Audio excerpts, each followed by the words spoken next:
Welcome to the weekend show.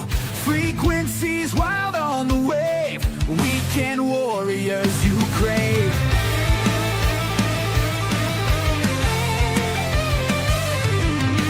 Static crackle, stories fly. Heroes born and never die. Ham radios, they never sleep. Tune in now, secrets keep. Weekend warriors on the line. Echoes of a battle sign.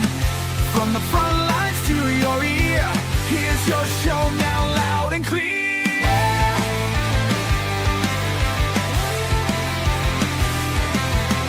Airwaves buzzing, tales unfold. Voices young and voices old. Army, Navy, air and sea. Tune in now, you're riding free.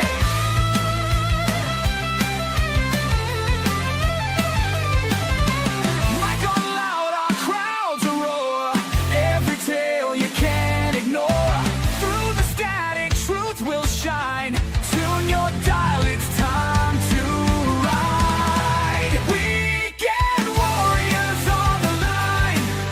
Echoes of a battle sign. From the front lines to your ear, here's your show now loud and clear.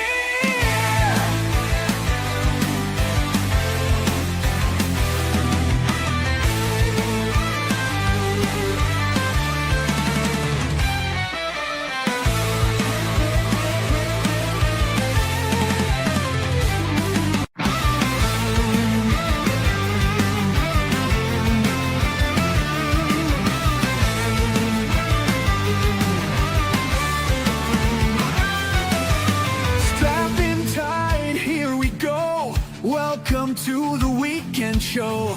Frequencies wild on the wave. Weekend warriors you crave.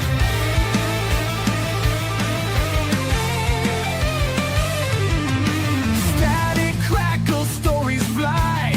Heroes born and never die. Ham radios, they never sleep.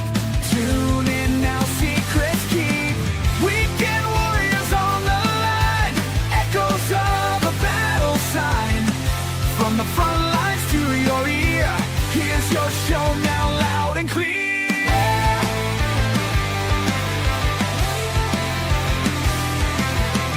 Airwaves buzzing, tales unfold. Voices young and voices old. Army, Navy, air and sea. Tune in now, you're riding free.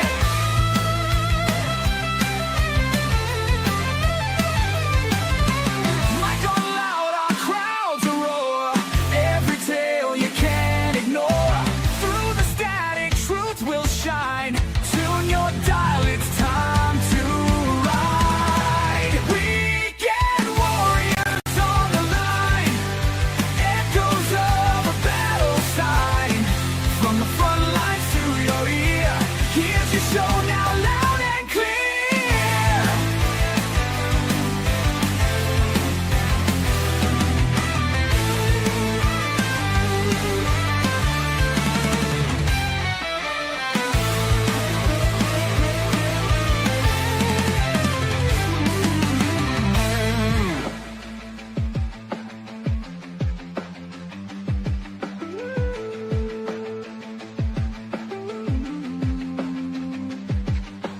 Mic on loud, our crowds roar. Every tale you can't ignore. Through the static, truth will shine. Tune your dial, it's time to ride. Weekend warriors on the line. Echoes of a battle sign. From the front lines to your ear, here's your show now loud and clear.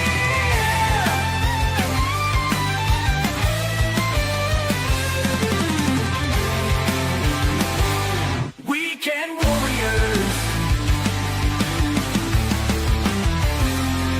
on the line.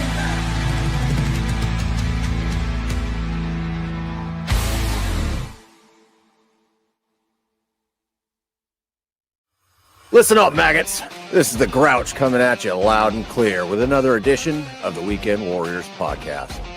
This is the place for real, no bullshit talk on the harsh realities and irreverent humor around military life. So sit the fuck down, strap in, and get ready for a raw, no-holds-barred discussion. This is the Weekend Warriors.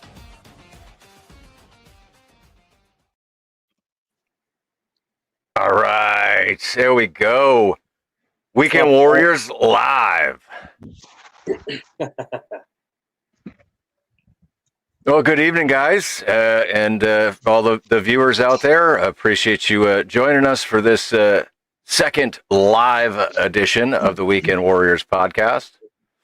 I'm your host, the Grouch, and join with me today, we've got Anthony, the technical ham. What up, guys? We got Berto. Hello. Can you hear me? I didn't do it. Yeah, your audio is a little low. Yeah, it's what happens when you show up late for the party. Yeah, I was gonna say. It's all right. I can turn you up a little.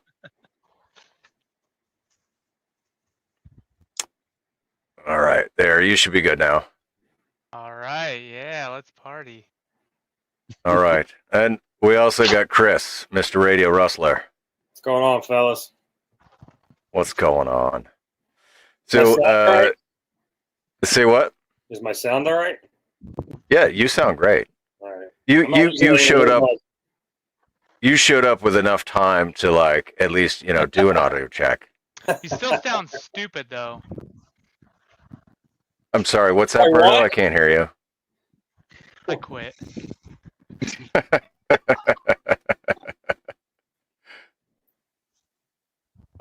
So I did hear from Steven. Steven apologized. Apparently, he completely forgot that we were live streaming this evening, and That's a lame yeah.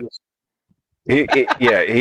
He tried to blame it on me and say that it was my fault because I didn't give him enough notice. But this has been scheduled for 2 weeks. So Yeah, Well, but we don't pay attention to that. If he looks at his messages or on Discord or whatever. yeah, and I don't know. Have we heard from Cody? Cody said he was going to come. He just commented saying that he's rushing back from back to post. It'll be a hot minute. All right. Well, Cody will be here shortly then. So, like we always do, let's go around and let's check in with everybody, see how we're doing this evening. So we'll start with Chris. Chris, how are you doing? How was your day? Man, it was good. It's actually kind of interesting. I had a heck of a busy week at work, but I did have some good news this week. One of the managers at one of the other places of our business stopped up this week. He basically told me he wanted me for a higher level management position in his place. So that's a big promotion for me if I can, if I take it. A lot more money, that's for sure. Do you have to relocate? No. I just got to drive a half an hour to work every day instead of 5 minutes. Oh man. That's tough. I don't know. That's a tough decision right there. Yeah, Yeah, you half gotta an hour calculate work. the gas and stuff. Yeah, well, I drive a truck, so it's 30 Oh, minutes man. to work, 30 miles plus the gas. That's $400 a day Yeah, extra. does it outweigh the the benefits of the extra pay? The bonuses every year, that kind of stuff. Hey, just keep the receipts and claim it. Yeah.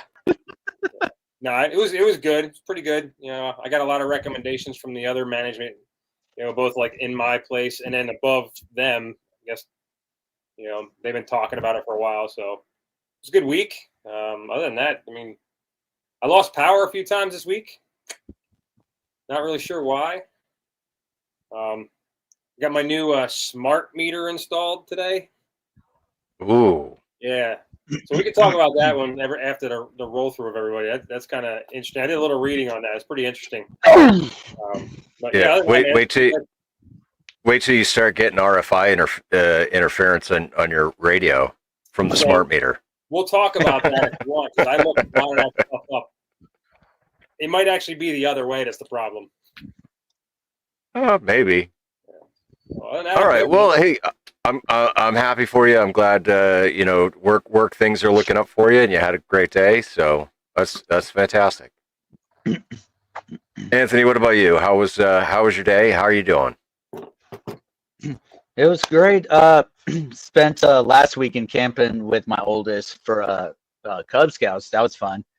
We learned real quick we need to own our own equipment instead of borrowing stuff, because borrowed up my stepdad's stuff, and he has stuff that's meant for, like, you just need something over you because you just want something over you while you're sleeping in the hot of summer. But come to find out, it was super cold and those don't work good enough. Me and my kid did not sleep at all that first night. We actually went to Walmart the next day after the event that we did and was like, we're going to get some temporary cold weather sleeping bags to make it work. And those actually turned out pretty good. But other than that, we had a lot of fun out there. It was like a safari type thing with like a petting zoo and all of that stuff. And then this week I've just been working more on my my mobile shack, like I was talking about. I still owe a couple of videos that I still got to edit and post up, and then just work on getting things going. I'm still looking for work. It's hard out there. Come to find out, what I thought was good experience from the military doing IT, it's not the same on the outside. It is not drastically different. Not even close to the same. Like, I went in, I've had like 2 interviews, and they talked to me, and I was like, I don't know what the fuck you're saying to me. All right. So now I'm looking at, like, I might just, like, I'm waiting on like FedEx to get back to me now and like go drive for them for a little bit while I'm looking for something. Or I'm looking at one, I got an interview on Monday for potentially a cable installer. It's a private contracting thing, like a 1099 contractor, where I'm like my own boss, make my own schedule, and my own tools, my own truck, and let's go install cables. Hey, you want fries with that? Hey, so I got a friend of mine who's a younger Marine. He got out I think 2012 time frame, somewhere in there. But he's with he went from UPS to a waste management company, and he's doing logistics for a waste management company, and he absolutely loves it. So Okay, just something to consider. I'll look into that. All right, Berto, how about you? How was your day? How you doing? It's been a stressful week, man. I'm in the planning to move phase, so I'm like 43 days out from being home. So there's a lot of Bless you. planning and logistics that have to go into the Army moving all of my stuff, and they do not make it easy if you want them to pay for it. So it's extremely difficult trying to get money, and I'm on a plane in like, I don't know, 10 hours from now to go on a work trip. So I'm packing like crazy. That's why I couldn't You going do my any audio place check. cool? Yeah, actually. Going to Florida for 2 weeks, so Nice. yeah. So Well, it's actually going to someplace warm. it's much better weather anyway, right? Well, I was thinking about it, and isn't it hurricane season? Or is that in the fall? No, that's in the That's fall. fall. I don't know. Something's coming. Now, Yeah, now if hot you're weather. now if you're like back up here in South Carolina, there's been lots of fires. Started in Myrtle Beach, and now the mountains are on fire too. So we went from east side to west side in the state. Well, let's hope there's no fires. Let's hope there's no storms. Let's hope there's nothing. Just I'm legit- considering bringing a radio, but I don't know. You got to bring a radio, man. Do parks while you're down there. I don't know if I'll have enough time. Of course Hey, you will. let me know. Actually, Let me know if you like come by study. me. Said, let me know if I go by you. Yeah, like if you drive up through South Carolina on your way, Why the hell would I go through South Carolina? when you go up north, Oh, why the hell would I go through South Carolina? because it's going to take you through South Carolina. No. I'm just going to Florida for a school and then back to Kansas. Oh, I thought this was like your PCS move. No. Just gonna Okay. go for 2 weeks and come back, and then it's just absolute chaos for 4 weeks. Because I have to get all of my shit packed myself. I have no help. And then I'm sure do all household the- goods will come to your trailer. So you know what? The Army does not move RVs. What? Yep. So I thought they did. You I drive it thought on it was like a the back? special thing. they move mobile homes. Oh. And I was Isn't like, that, I that's asked literally them, the like, same. what the hell is the difference? And This they're one's like, got wheels. Yeah, they're One's like on that. wheels. The difference is one's on wheels and one's chocked off the wheels. Yeah, they're like, well, So- that one you can't take back yourself. And I'm like, well, so? Like, come on. It's actually, I'll tell you guys later, but it's actually been a terrible experience dealing with any sort of contractor in the military, like or any government employee. Every default, well, not everyone. Let's just say this: the best civilian I encountered this week was at the DMV, Oh damn! and that is quite the bar. Yeah. But I got listen to this. I went to the DMV, right? First of all, sweetest old lady I've ever met in my entire life at the front desk. They're like, we're going to help you through every step of the way. Like, what do you have? Like, you need this, you need this. I didn't need 500 forms of ID. They're like, you just need this and this. And like, can you pull this up on your phone? I'm like, yeah. And they're like, okay, you're perfect. Just go take a seat. I took a seat. I was at a booth in less than 5 minutes. And then the lady was super nice and was like, oh, we made an error on one of our documents, so let's go ahead and change that, and then that'll be able to get rid of like these fees or whatever. So we'll get you out of here, and here's your registration. I was like, Wow. yeah, at a DMV. I thought I died for a minute. That's amazing. You went Yeah. to heaven. You didn't know it. Yeah, and I was like, I wish there were ways to like let the world know that, all right, world, if you're watching, I don't know how many people are watching, but if you ever go to Junction City, Kansas, and go to the DMV, it's the best DMV I've ever been to in my life, compared to New Jersey or New York DMVs. Oh my gosh. So They're can you horrible give up here, man. like an ICE compliment instead of an ICE complaint? You Does that know, work? whenever we think of ICE, I think we assume it's only complaints. I think you can also do compliments on there too. You absolutely can. I learned Yeah. that after being in it for so many years. That like it's not just for you to bitch about stuff; it's for you to praise them too. Yeah, but like whoever wants to compliment government employees, it's so Fuck 'em, it's they're so alive. wild. And I think we talked about this last time about how we saw people protesting at the VA, and the VA talking like about all the stuff that they do. And I'm like, whoever has a good thing to say about the VA, you know, like. I think the only time I've ever had anything positive to say about the VA, an act of Congress was involved. Yeah. So my girlfriend and I That's were just right. talking about this whole topic about government employees, and it's like it's similar to the military where it's like except you know, you don't have contracts, but it's like it's so hard to fire a government employee. Yeah, And that's part of the also problem. the people that are going there, it's not like the government is sitting outside Harvard University and being like, God, you're in the top 10 in your class. Do you want to come work at the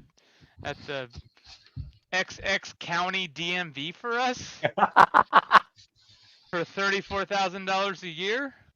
Absolutely. I'll pay my student loans off in 78 years. You know what That's I mean? awesome. That's funny as hell. Well, I appreciate your wonderful story about the DMV, and I'm glad you had a great experience there. Yeah, it's good. Cody, welcome. I'm sorry you had to rush from work and whatever. Yeah. How are you doing? How was your day? Thanks for being here. Well, thank you for thanking me for being here, man.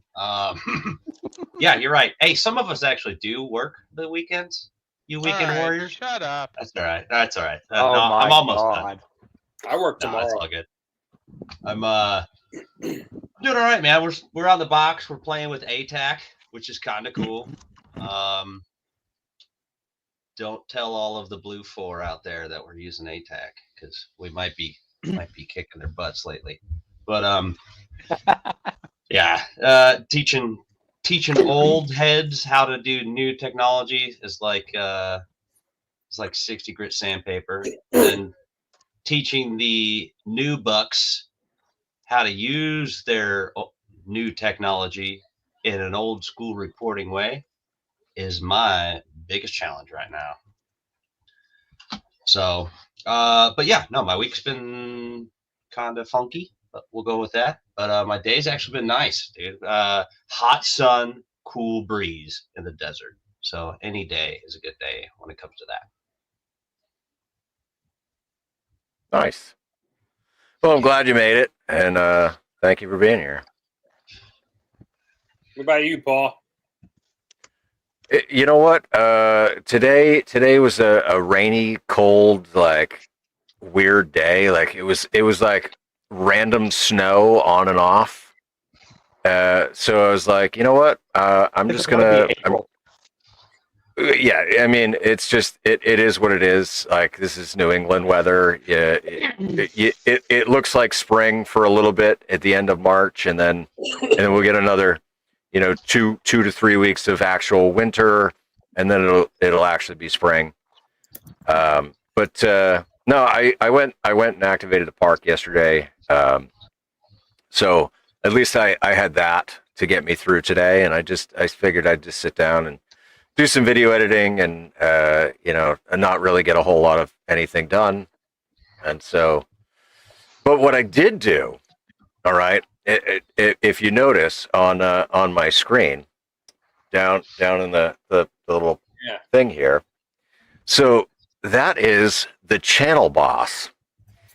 And so it's a nifty little freaking game that you could play, and where if you subscribe to the channel, you purchase gifted memberships or super chats or any of that stuff.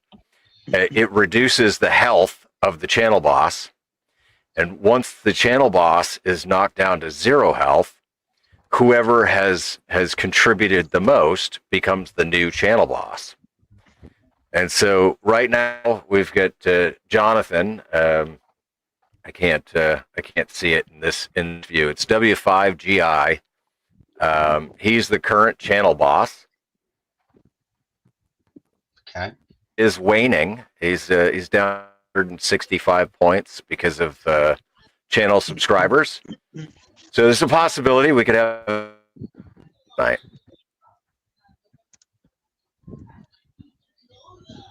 Very nice. So all hail King Channel Boss, right? All hail the channel boss.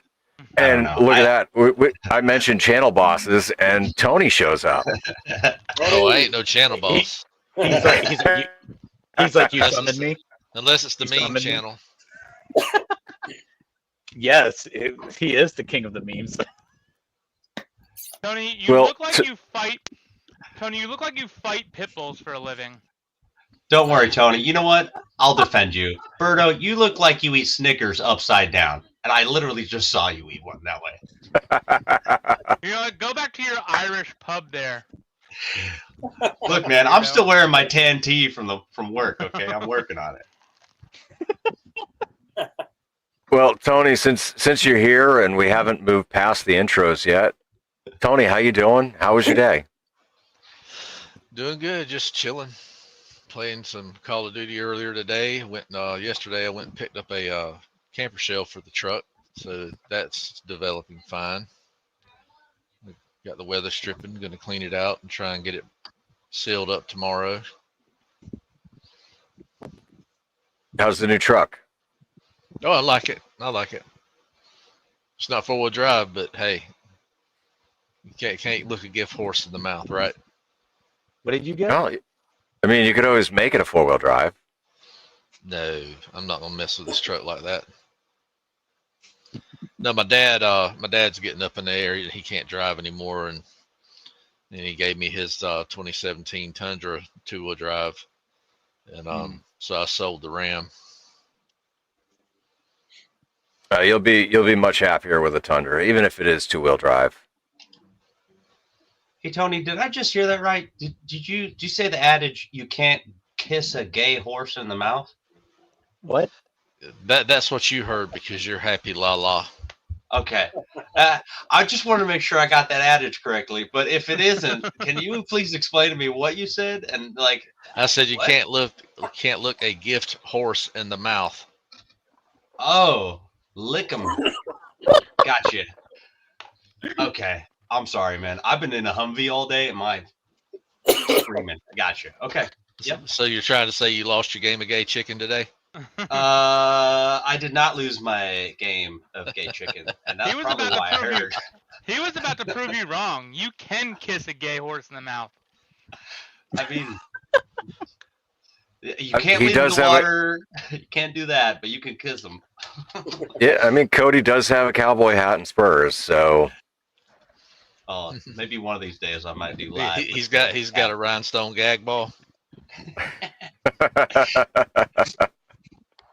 Dude, that's the Cab Scout uniform right there, man. Spurs, Stetson, and lights coat of CLP. Jeez. So, all right. In preparation for tonight's show, right? I was reviewing, current events and things, figuring out like what we're going to talk about this evening. Did you see? I feel like I know which one this is. Hold on, naked Florida man who killed a veteran deputy just hours away from retirement was sentenced to 45 years in prison. Jared? Yeah. So the article reads: a naked lunatic accused of intentionally ramming his car into a police cruiser will spend more than 4 decades behind bars for killing a veteran deputy who is just hours away from retiring. Travis Garrett, 32, was handed the 45-year sentence Tuesday for killing Hillsborough County Sheriff Sergeant Brian Levine when he crashed into the driver's side of the patrol car while on the run from authorities on January 11th, 2021. So this isn't new, but he was just sentenced. But like, It took that long? my question though is what in the Florida fucking hell are people just driving around naked? Oh yeah, man. Hey, I got a story. Of course you do. Oh, Of course boy. you do. 1998. I was working in the Evans County Sheriff's Department down in Claxton, Georgia, and got into a car chase with a minivan that went into another county. Finally got it stopped, and it was a naked chick from Florida. great story. That was Is there more? was- Come on. yeah. Well, Stop. okay. Okay. All right. I'll tell it. So when we get her stopped, and the He's gonna make this so much worse. the EMTs tried to put a sheet around her, and she kept wiggling out of it, and then finally I just shoved her in the back of the patrol car, and the EMT handed me the sheet, and I said, no, she come through the county driving like that, she can go to the county jail like that. Well, I mean, was she at least good looking? She says she came from Florida, like she FSU. Yeah, I'm not gonna lie, she wasn't bad looking, but she was see? that shit crazy and freaking gacked out of her mind. There you go. That's a win. She looked like Tony with hair. She almost ran me messed over. up. We got her boxed in, and when we went to leave the exit the patrol car, she missed me by Well, she actually hit me with the side view mirror. That's how close it was. See, I get it now. Tony had that pause right in the middle of his story because he's like unlocked a core memory, and he's like, I remember that. It was a fucking girl, dude. I'm That'd when be- you talk about that'd be 1998. We tore the van apart and found it had a hidden compartment, but nothing was in it. Probably because she fucking smoked it all or whatever. So All Paul, I gotta say is that's messed up. Right. Yeah. Yeah. Paul, so the naked Florida man drove into the vet, right? Took a while to sentence, man. The guy is 32 years old and he was sentenced to 45 years. So Now, like, Not That long is- enough. Well, so yeah, agree, right? But across the whole planet, generally, we're saying that a life sentence is 25 years. They call it 25 years to life. And then, like certain places, certain countries, like Australia, 25-year sentence is considered a life, right? Like you get 25 to life is at 25 years you get out, right? That I mean, you got to Well, think. you also got to how remember much is- Florida's a death penalty state, so the only Yeah. way he got wiggled out of that is they probably hit him up with voluntary manslaughter instead of murder. So I mean, he's 32. I mean, if they give him like 45 years no parole, he's gonna be halfway to wheelchair by then, you know. So He's, I mean, he's literally at retirement age at that point. Still not long enough. he's 70 something. Yeah, long exactly. I don't know. I mean, if he's old enough to get a license again, when he does get out, that's probably not a long enough sentence. I mean, you got to think about it though. Like 25 years, like yeah, that could be considered life because you know how much you're missing out that's happening on the outside world. Yeah, that's the idea You're behind gonna it. come out and be like, "What the fuck?" Dude, a lot changes in 5 years, let alone 25. Exactly. Yeah, like man. think I mean, about look, think about like how much things have changed since like COVID 5 years ago. yeah. Could you imagine if you went into the pen back in like 2000, right? And then you get out nowadays and you find out that like, holy crap, Fiber, dude. Yeah, fiber's the nobody- thing. Yeah, nobody's meeting each other in the bar anymore. They're just getting on a Tinder app and they're getting hookups. Like, what happened to the dating scene back in the day, man? Well, that could be some wild shit, you know? They come up. Wait, how are you on the phone and on the computer at the same time? Yeah, right. So I'm reading the article and they said he pled guilty to second-degree murder, fleeing to elude, serious bodily injury or death or battery on a law enforcement officer, and resisting an officer with violence and criminal mischief. So I think they just like stacked it on top of him. And he only got 45 years for that? Right. Because he That's pled- what I'm because he pled saying. guilty. It was a plea deal, 100%. That's crazy. Because if he pled guilty with all of that, yeah, that was a plea deal. So I did see. It's still okay, boys. It's still half a fucking century. Well, okay, Come on so I mean, You should you're be right. checking out of the gene pool. So you are right. Oh, That's happening. Trust me, That's, he's you got to going think in. about it though. Gene pool. You got to think about it though. If he did a plea deal with something like that, he's probably not going to be in there the full 45. There's probably something like he'll get out Yeah. in X amount of years. Well, see, and that's something I don't agree with, right? If it's Good going to be behavior. 45, yeah, if it's going to Yeah. be 45, a legit 45 with no parole, right? I think it's fair. Chris has thinks it doesn't, but I mean 45, dude. The dude will be 77 years old when he gets out. Doesn't So- matter. So I did just see this on the news the other day that the person. Do you guys remember Selena? Yeah, that lady that killed her. Yeah, the lady that killed her. She was up for parole and they denied her. And it's Yeah. been You like know, 20. you know why they denied her? No, not like concrete, but I can imagine. I mean, other than the whole reason she was in there in the first place. If you read deep enough, they denied her because the minute she got out, they were going to kill her. So that was more for too. protection. She's already has death threats in prison enough to where they got to keep her separated from a good portion of the population. The minute she gets out, there's still going to be somebody waiting for her. Selena was huge in the Hispanic entertainment industry. She was huge. Oh, absolutely. Yeah, so it's been, let's see, it's been 30 years since Since she was murdered. Yeah, and denied her parole. And this lady's got to be old as hell. And you look at her, and I mean, she can't really do much anymore. But And then you get people like Casey Anthony who killed her kid. And now she's going to be a lawyer for advocating for kids. Like, Wait, what? plot twist. right? Like, how much sense does that shit make? Oh yes, I would like to hire Casey Anthony to help me with my child custody case. No. Talk about the. But she's gonna be great. She's gonna be like, well, Your Honor, first of all, they didn't kill them, so. I mean, when we look at the scale, right? You know, like, oops, I was here. Talk about the turnaround with God, with that. Oh, that doesn't matter what God in this one. She's going to hell, and then some. Yeah. There's a special place in hell for people who kill children, injure children, and animals. Yeah. There's a special place in hell for them people.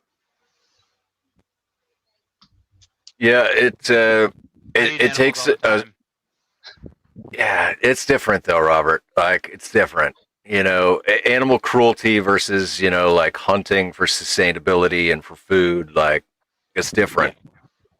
I think that there's literally something broken in these people's minds, like, and they get off on abusing kids and animals and you know, weak people. Right. And you see it more often now than ever before.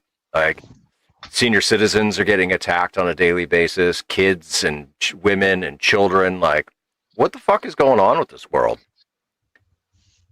Lack of accountability. And a good and nobody's holding these people accountable even when they're caught in the act.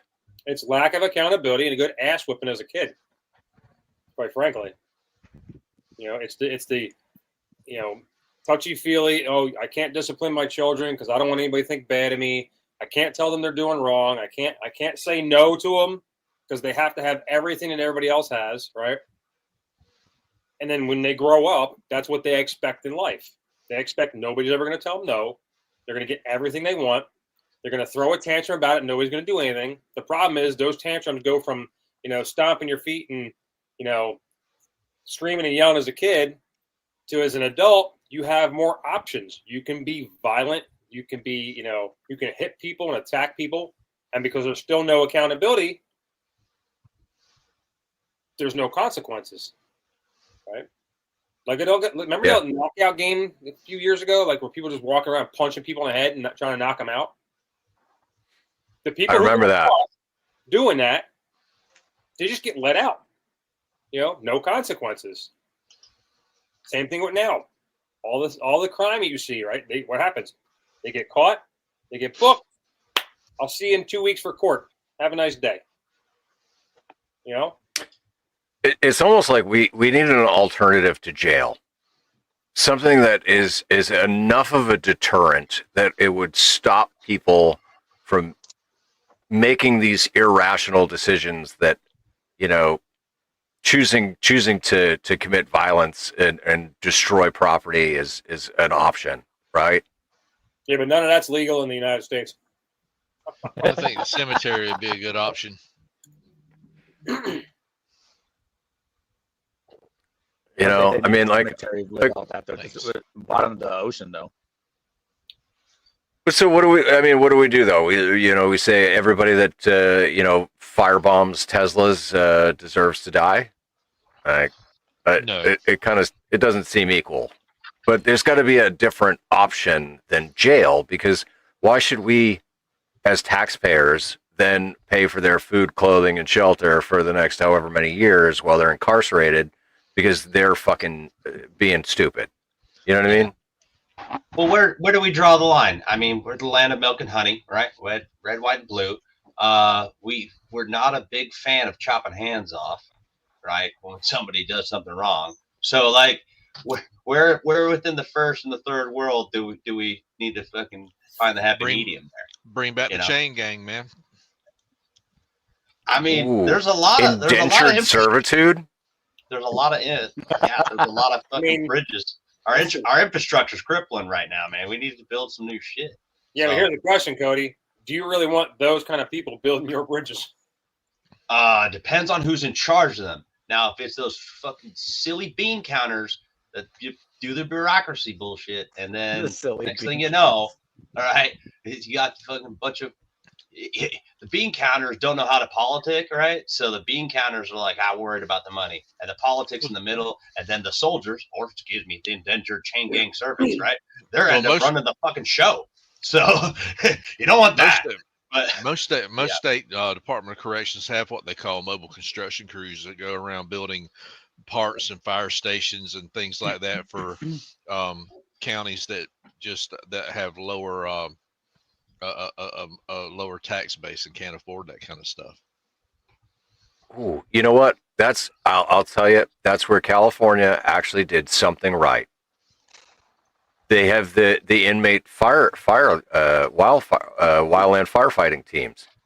Yeah, Nevada does the same thing. So Georgia has inmate firefighters that they build these fire stations in these remote areas, and they're housed by it's basically fenced in like a little mini jail, but when they get a fire call, they go to these rural areas with like these big silos where the local volunteer fire departments can't afford like a ladder truck. Yep. They have a ladder truck. They'll respond, and they wouldn't be able to get out of prison and be a firefighter, even though they've got all those certifications, but they have recently changed that to where they can actually get out and actually continue doing what's motivated them.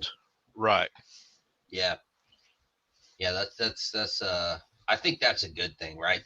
There are small pockets within the DOC that like is actually doing it the right way, right? But it's the rest of it that just makes it all. See, when I mean chain gang, I'm talking about you take them out and you make them clear these ditches.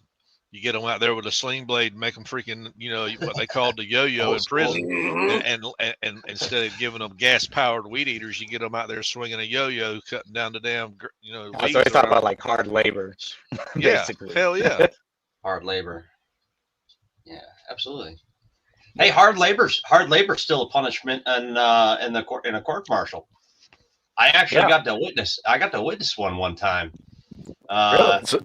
Somebody getting sent to Leavenworth to make big rocks into small rocks? No, actually, they gave him a buffer. They did not kick him out. They said you will be sentenced to 30 days of hard labor in the unit. What is that defined as, though? Yeah, So, like what? No, and here's what we did. Right, you're exactly right. Breaking rocks. I shit you not. We were in Korea, and we went up to gunnery up at Rod Range, and this kid, he was a smart ass, man. He was the typical barracks lawyer. He's like, I'll get out of this Article 15. I'll just do a damn court martial. Well, he lost. Oh, he did that. But it was at the time that like his infraction was not typical of something you'd be kicking someone out. Typical of something you get, feel great. I'll go 15 to. But he's like, all right, you know what? You want to be petty about it? We got to involve the lawyers and everybody else. The fucking army got a pound of flesh out of him, so he went out to gunnery. He didn't defect to North Korea? No, but we went out to gunnery. We're all doing a month up at Rod Range, and from 6 a.m. to excuse me, I got to get right. 6 a.m. to 2100, right? From 6 to 9, he spent every waking moment, except for the eating a meal, breaking a big fucking rock with a sledgehammer. They gave him gloves, iPro, bunch of water, and just fucking banging on this rock. You can't handle the truth. It was right out in front of everybody, right in front of the talk. So all the higher ups got to see him constantly all the time. So there was no like I'm in the back corner doing, cranking away on this rock. No, everyone, very visible thing. And I'll tell you what, for about 6 solid months in that unit, not a fucking single person did anything wrong, right? Everyone kept going. Everyone was fucking scared. Yeah. All right. They're like, dude, did you see fucking Smitty, dude? He had to bang a rock the entire gunnery, man. Like, yeah, it was good. And so it was like one of those just perfect moments of hey, we need to make an example out of somebody. And I was Here's like, a question. Here's a question for you, Cody. Did it fix the problem? The problem for the soldier? Yes. Oh, absolutely. Oh, it fixed the problem for everyone, right? One, the command team got to see how long the process it takes to get a court-martial foot going, right? Especially for something silly, right? And then I can't exactly remember what the kid did, okay? Because it's been I don't want to say how long it's been. I've been in too long, but I do remember it was something silly, right? And but it did remind every party involved, right? The soldier that did the wrong thing, the command team, the JAG office, and every one of the battle buddies around, the whole unit. We all just went like, oh crap, this could be what could happen to you, right? And it was glorious. It was a glorious moment of everyone just having this realization. Hey, don't fuck around or you'll find out. So the soldier straightened up? Oh, did he straighten up? No, he was still the class clown type personality, right? He's still that dude, right? He did get humbled in his barracks lawyer type mentality. But yeah, in fact, the funny part is he just made first sergeant, took over a company about 2 months ago. So it worked. So he learned his lesson. Yeah, good. I want to know if he has a sledgehammer hanging on the wall in his office. I bet you he still has the fucking scars and blisters on his palms from that fucking 30 days.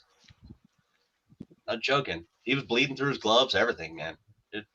There was no sympathy. How many did he break through every day, or like did he have like a quota he had to meet? Oh no, dude! Dude, this rock was like fucking 4.5 feet tall, right? Maybe 4 feet wide, right?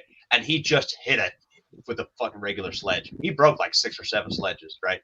Fucking just banging at it. All he's doing is just defacing the front of it, right? Not making anything smaller. But yeah, just swinging a hammer for 30 days straight. Just smoke, dude. Steel coated rock. But it was cool. So there's something to be said for that, right? So at least when I was in, right, most of the time, if you fucked up and it was a minor offense, you were gonna pay in some physical sense. Your body was gonna hurt. You were gonna feel that pain as a repercussion for whatever stupid shit you did. And I think we need more of that. I think people need to learn those hard lessons through physical pain, because that means so much more than like putting someone in jail. Bring back the wall-to-wall counseling. Yeah, the wall-to-wall. Let's go to the wood line. Breaking sledges. Yeah, absolutely. Love it. That would be a good band name. Breaking the law, breaking the law. The next military freaking band is breaking sledges. Someone's gonna watch this podcast and they're gonna take that. And they're actually gonna do that. Yeah. Their first album, Court Martial.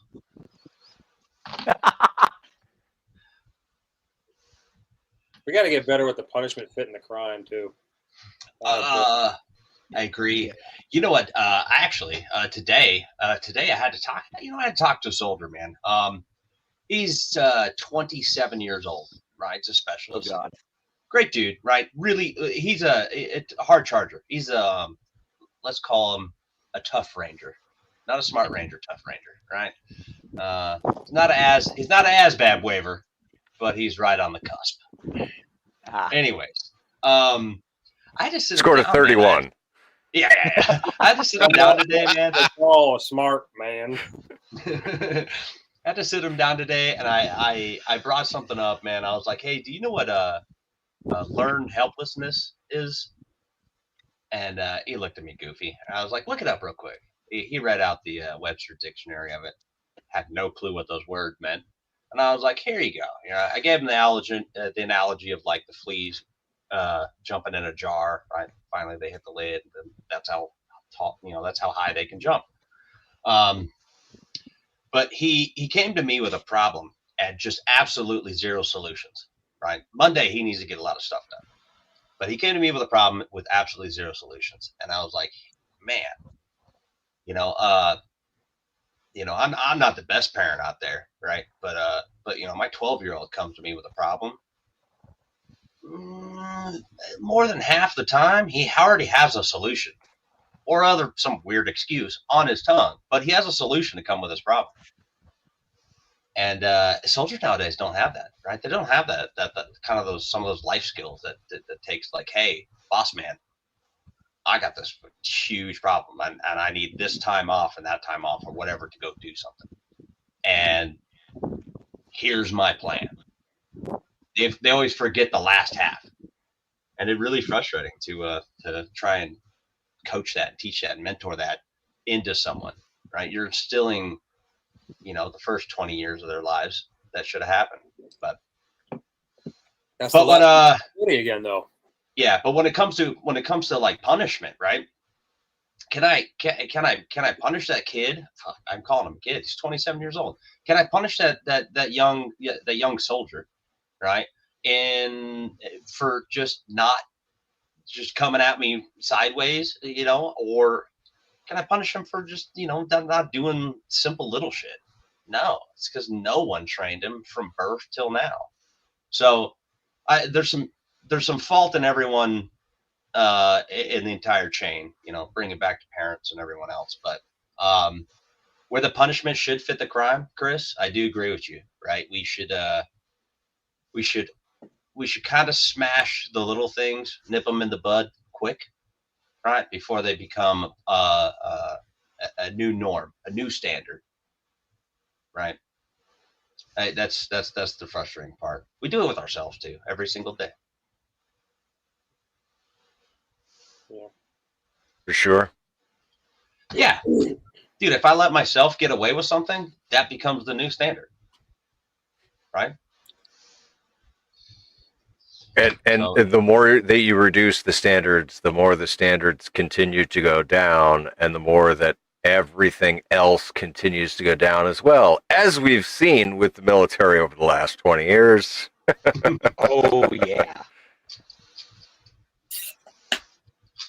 Although, I mean, hey, look at the Department of Education, right? It was instituted in 1978, something like that. It was Jimmy Carter's era, and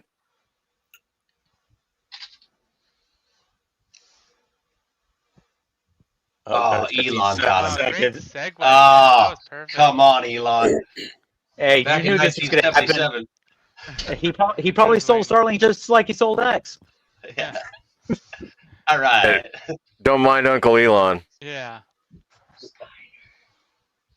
Hey, So, anyways, yeah. What I was just saying, like, how the military standards and the Department of Education standards, like, everything's just gone downhill, right? And we start raising standards again. So I'll say something interesting with the military is that sometimes I wonder if it's less about lowering standards and more about distracting the enforcers of standards. So like today, the average NCO has so much more to worry about than we say back then, right? But back then, how much simpler things were. Because I see I'm not saying that it's not entirely, like some people don't give a fuck, but a lot of leaders, there's a lot of people that work 100% capacity, just nonstop going, but it's always on to the next thing that comes up, that every one singular thing doesn't get the attention that it needs. I mean, I know there's plenty of times now that I'm in the position where I'm just like, I don't have the time in my day to address this problem, so I'm just gonna walk away. Yeah. You know, like it happens a lot. It's just like I don't have the time. It's the whole do more with less mentality. You got to make time to raise the bar, though. You can't make time in 24 hours, man. There's no making time. I promise you that. Some of these people, dude, these people are burning themselves out every single day. The internet wasn't really around when you guys were in, but think about all the online shit, emails, fucking. You used to have to go walk to someone to talk to them, which would take X amount of time in your day. Now you just email them, and imagine that happening to every person. 100. Yep. Dude, you know how many emails like someone important in the military has? Like Too many. just unread, thousands. Yep. Thousands unread. Because there's just not enough time in a day to check their emails. Or maybe it's a priority thing where they just 100%, they 100%. prioritize the emails that matter, and then everybody else just gets fucking ignored because, well, I don't have time for that. Right. So and that's the thing. It's like, is correcting and fixing this soldier have priority over this high priority task that I'm working on? A lot of times it's no. And that's what's unfortunate, is that like now this is where it comes in with the complacency of a lot of other people, is like the way it used to be is like if any NCO saw something, like you would get destroyed by whoever's available. You would even have people come from next door, be like, "Hey, I heard there's yelling going on over here. Yeah, you want to join? Fuck yeah!" Yeah. Yeah. And that's the difference. People shy away now. So I do think it's two part. The ones that are trying, just there's not enough of them anymore, and they get burnt out. Because like, if half of them are trying and half of them are not, Yeah. it's a losing battle, man.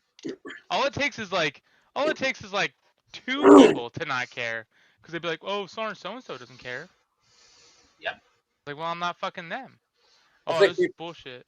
I think people lost the whole portion of perspective about things that are important versus not important right now. It used to be, and you're right, Barry, like when we were in the emails and all that stuff, it didn't exist as much as it does now, right? It was like, a few emails here, maybe a few phone calls, but pretty much everything was paper. You had to walk down, down the block or around the corner or walk over to squadron from the boat or whatever else you had to do, right? Like you weren't like shooting off messages and stuff, as emails. Like you Send a runner.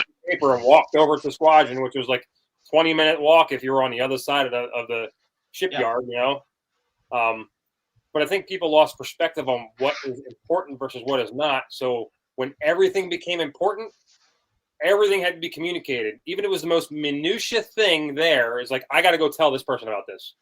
So what happens is, like you said, everybody gets burnt out because now they're trying to filter through all the important stuff.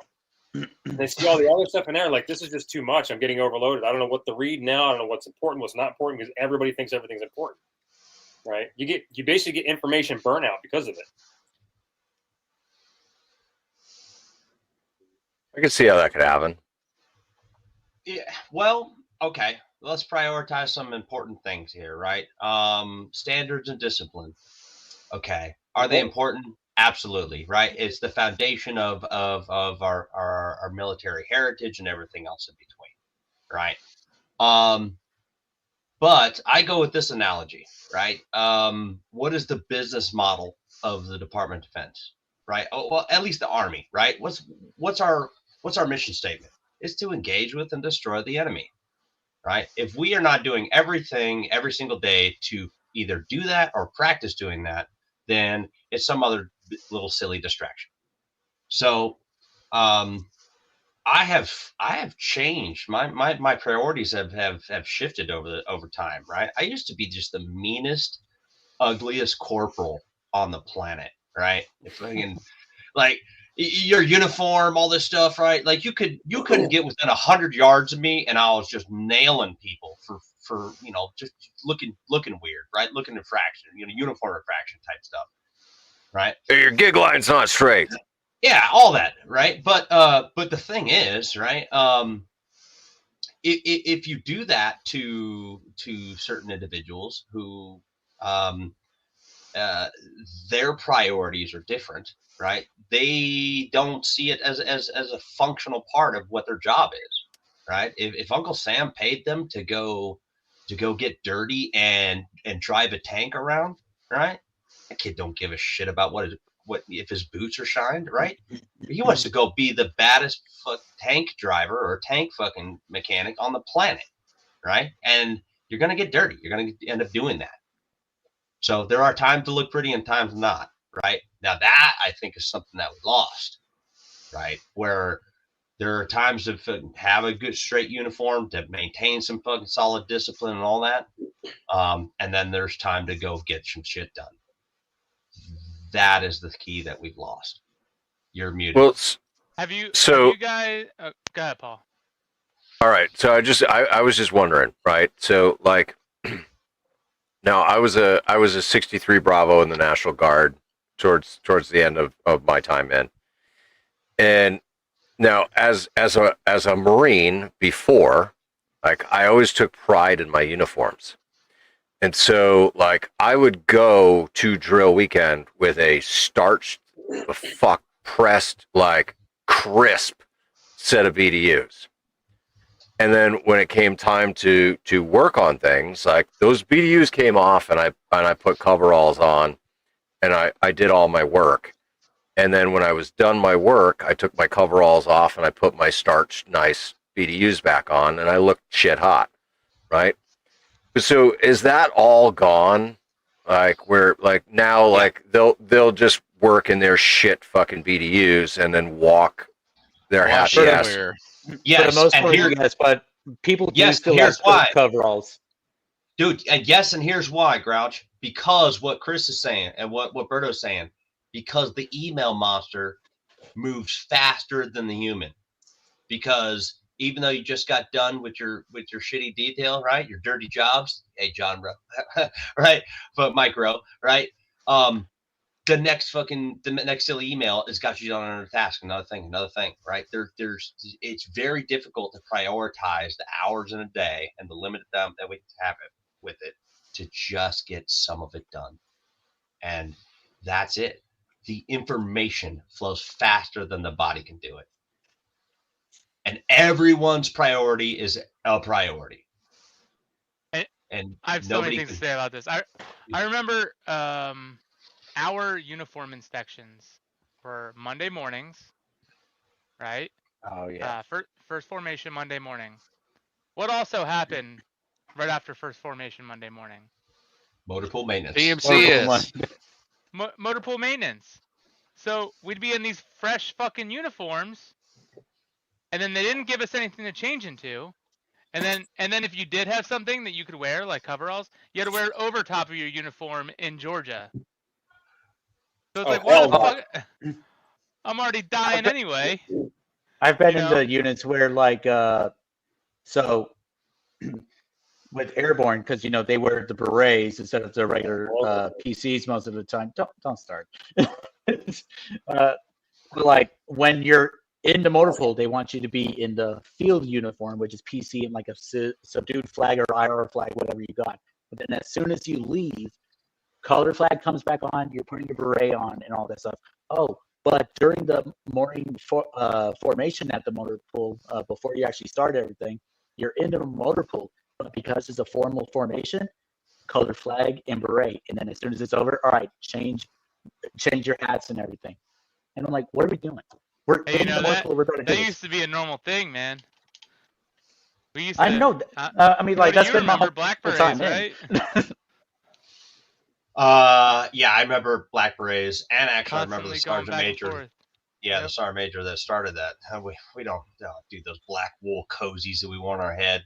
I hate the Black Berets. After I went to a non-airborne unit and I put it on, like I was so annoyed with how stupid short the Black Beret was that I was like, this is enough for me to be like, fuck Lakeland, take me back to the airborne. It's Just weird. because I don't want the It's just beret. like a red beret, but a different color. It's a different length. It's a different size. Oh my god. Not if you do it right. Fucking airborne people. Like I kept like pull and tugging on the Black Beret. Like if I pulled anymore, it was gonna rip in half. And I was like, where is the rest of it? Oh, let me tell you. All right, listen. My black beret was shit hot because I learned from a ranger on how to properly dress my beret. And so like I shaved it and I washed it and I got it wet and I pulled it and shaped it and Yeah. the front badge, right? You got to cut the cardboard to make it so that it like looks right and That's the same thing with the red one. but the fucking berets were stupid. I'm sorry. Listen, you had a beret, we had Dixie cups. I think it's pretty comparable. You know what I mean? You guys are. We're back Hey, to Cuncast listen. now. The best thing about the Cracker Jack I is got one. is the cum wipe off bib that you got on the back of it. Oh yeah. But we're, I mean, I'll tell you. but we're talking about uniform standards, right? We probably come from a generation where your outward perception, right, was the most important part of what could be your soldiering skills, right? Immediately you'd be like, okay, this guy spent Sunday night making sure he looked absolutely strack for Monday morning. So you kind of see that little give a fuck-a-meter in that soldier. Okay, maybe he's part of the plan, right? And the people that don't, you're like shitbags, right? Well, that perception went along for a long time, and I totally agree. It was definitely a part of kind of what made us differentiate between a soldier's abilities. But there's some point where there was a turnover where, at least in my perspective, I cared more about seeing someone who looks sweaty and dirty, seeing that work ethic portray as something, you know, tangible, rather than seeing someone who looked like an office dweller with a very strack uniform. Yeah, but you know what the problem with that, Cody, is over time, every uniform, it even happened in the Navy, so we weren't immune to it, right? Every uniform became the office type uniform, right? When I started out, we were in dungarees, right? The big bell bottoms and crap like that. Then we went to, you know, we were able to use the coveralls, you know, the poopy suits on the, you know, on the boat, you know, doing maintenance, whatever. And then the next thing you know, the poopy suits, the coveralls became like an official transferring around the command uniform, right? Back and forth. Yeah. So it had to be all nice and pressed. And then you had your regular, you know, your denim, your regular uniform. And the next thing you know, you're working in your regular uniform, and then you have a different pair of uniform to do work in. And it's just a progressive thing where like every uniform became some kind of like office, you know, super pressed, you know, super clean standard. Yeah. To the point where like nothing was ever good enough. You know, it didn't matter what you wore. If you had something dirty on it, you were out of uniform. Oh, I agree. So, and you know what? All you guys in the Department of the Navy, all right, I'm including you crayon eaters, you guys have the best looking shit ever. Okay, I got a hands down. You guys have the best shit ever. Well, but you got too many, dude. You got too many uniforms to take care of. Yeah. Right. But Chris said something important that there used to be an office uniform and a get shit done uniform.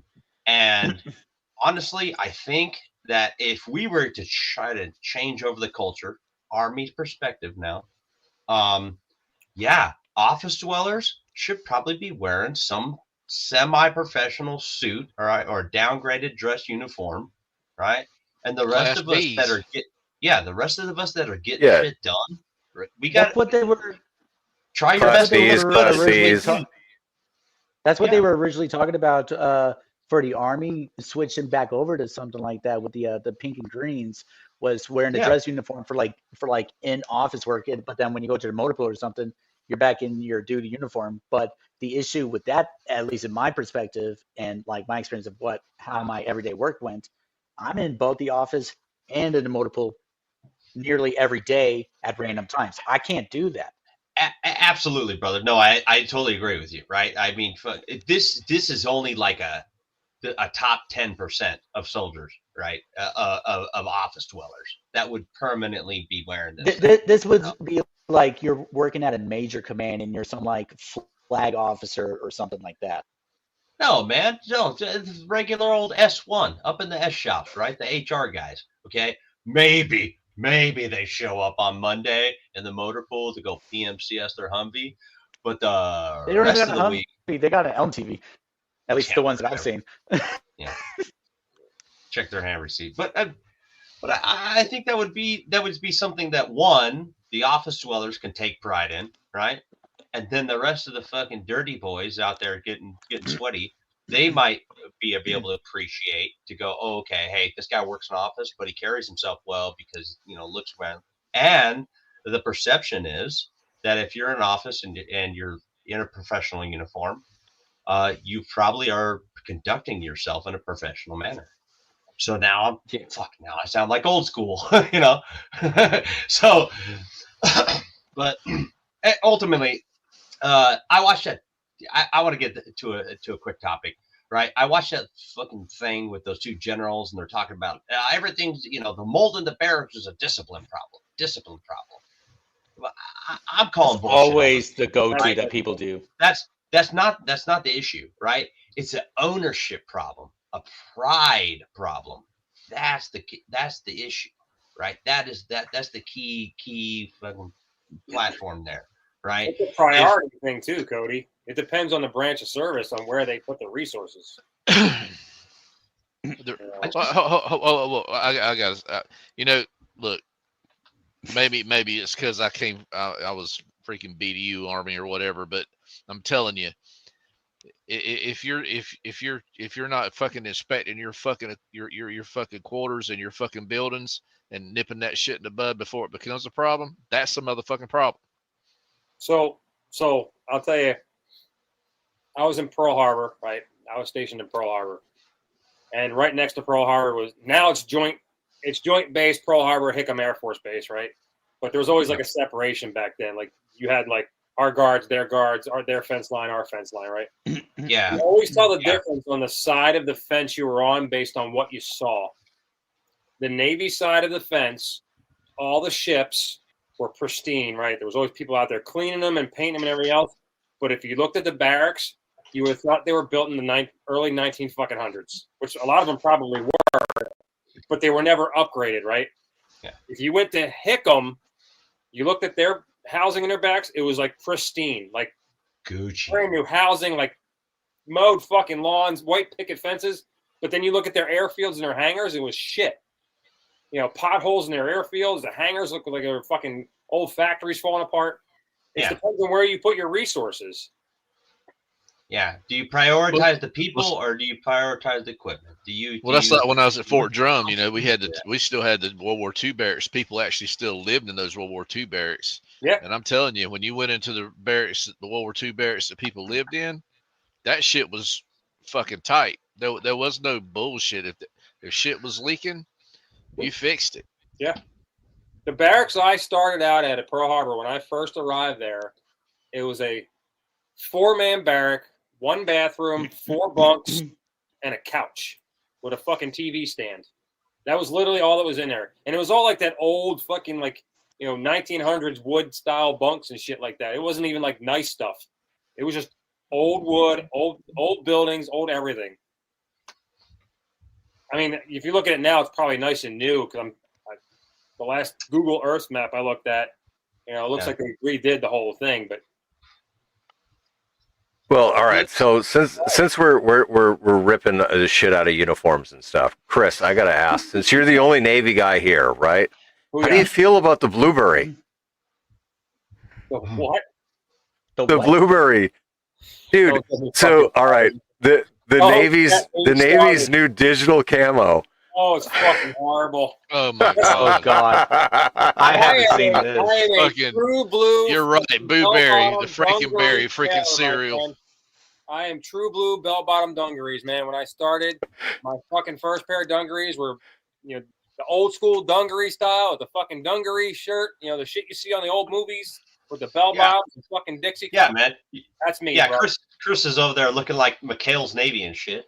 Damn straight. And then, like, over time, like I said, we started wearing the coveralls out, and you were actually able to wear coveralls out in fucking town, which was like unheard of. But you had like all like the nice pressed patches and nice pressed warfare and name and everything else. Everything had to be nice and clean, right? Your boots were nice and shined up. Then they started getting to like it was like a modified version of dungarees with straight leg pants with like the nice press shirt and stuff like different materials. But then when the digital camo came out, that came out when I was still at my old Navy training command, right? That is fucking horrible. That is the worst uniform the Navy has ever decided to fucking do. Let me The tell digital you, in general sucks. I am thankful that I never had to wear that shit ever. I tried to I post feel that bad for picture, anybody that does. but it wouldn't let me. You got a picture, Tony? I sent it to you in Discord. All right. Oh, what, the digital camo? Oh yeah, Yes. it's It's the brutal. digital It's fucking camo. horrible. Man overboard, and we can't see him. Bye. All right. Yeah. Here, let me try and share this. Freaking Tony. These guys. All right, let's see what this is. Yeah, there it is. All right. I thought it was like actually. Blueberry. Oh, he's got a sailor fucking cap on. Look at him. He's probably somebody that fell overboard. That's great. Classic. Why did I think to believe Tony that like it was gonna be something legit? So here's But the problem with the digital camera, right? They thought it made Sucks. sense because it was more of an efficiency thing, right? Every other branch of service was going to it.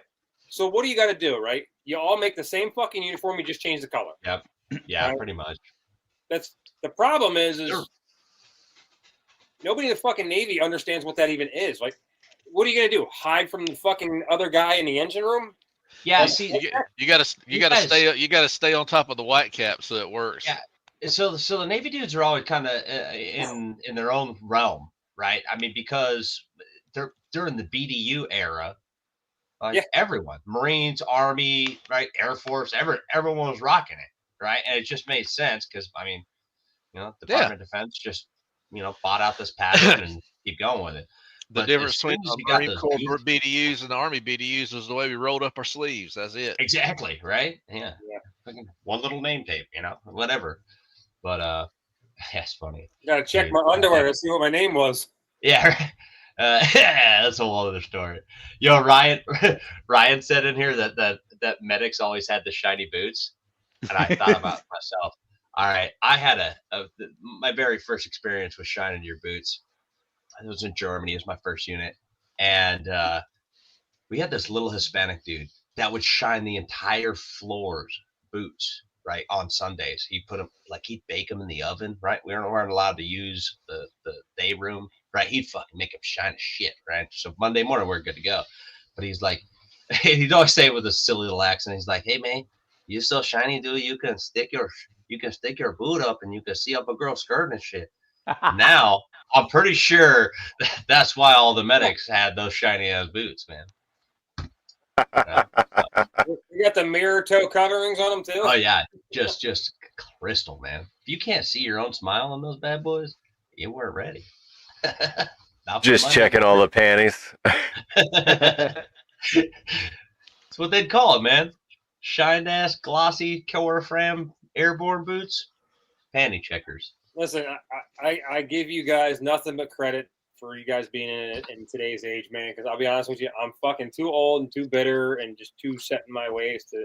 I would have never lasted today, and I recognize that fact. 100%, I'd been in trouble. Yeah. Oh, I had did get some in fun. trouble. I would have told I had- one too many people to go fuck off. I basically did. It got bitched at by my higher ups for saying that to them. Yeah, well, Yeah, but see, that's the thing. You got bitched at, right? yeah, You know. Yeah. you That's weren't what- breaking. we You were weren't in. breaking a rock for 30 Well- 30 days straight.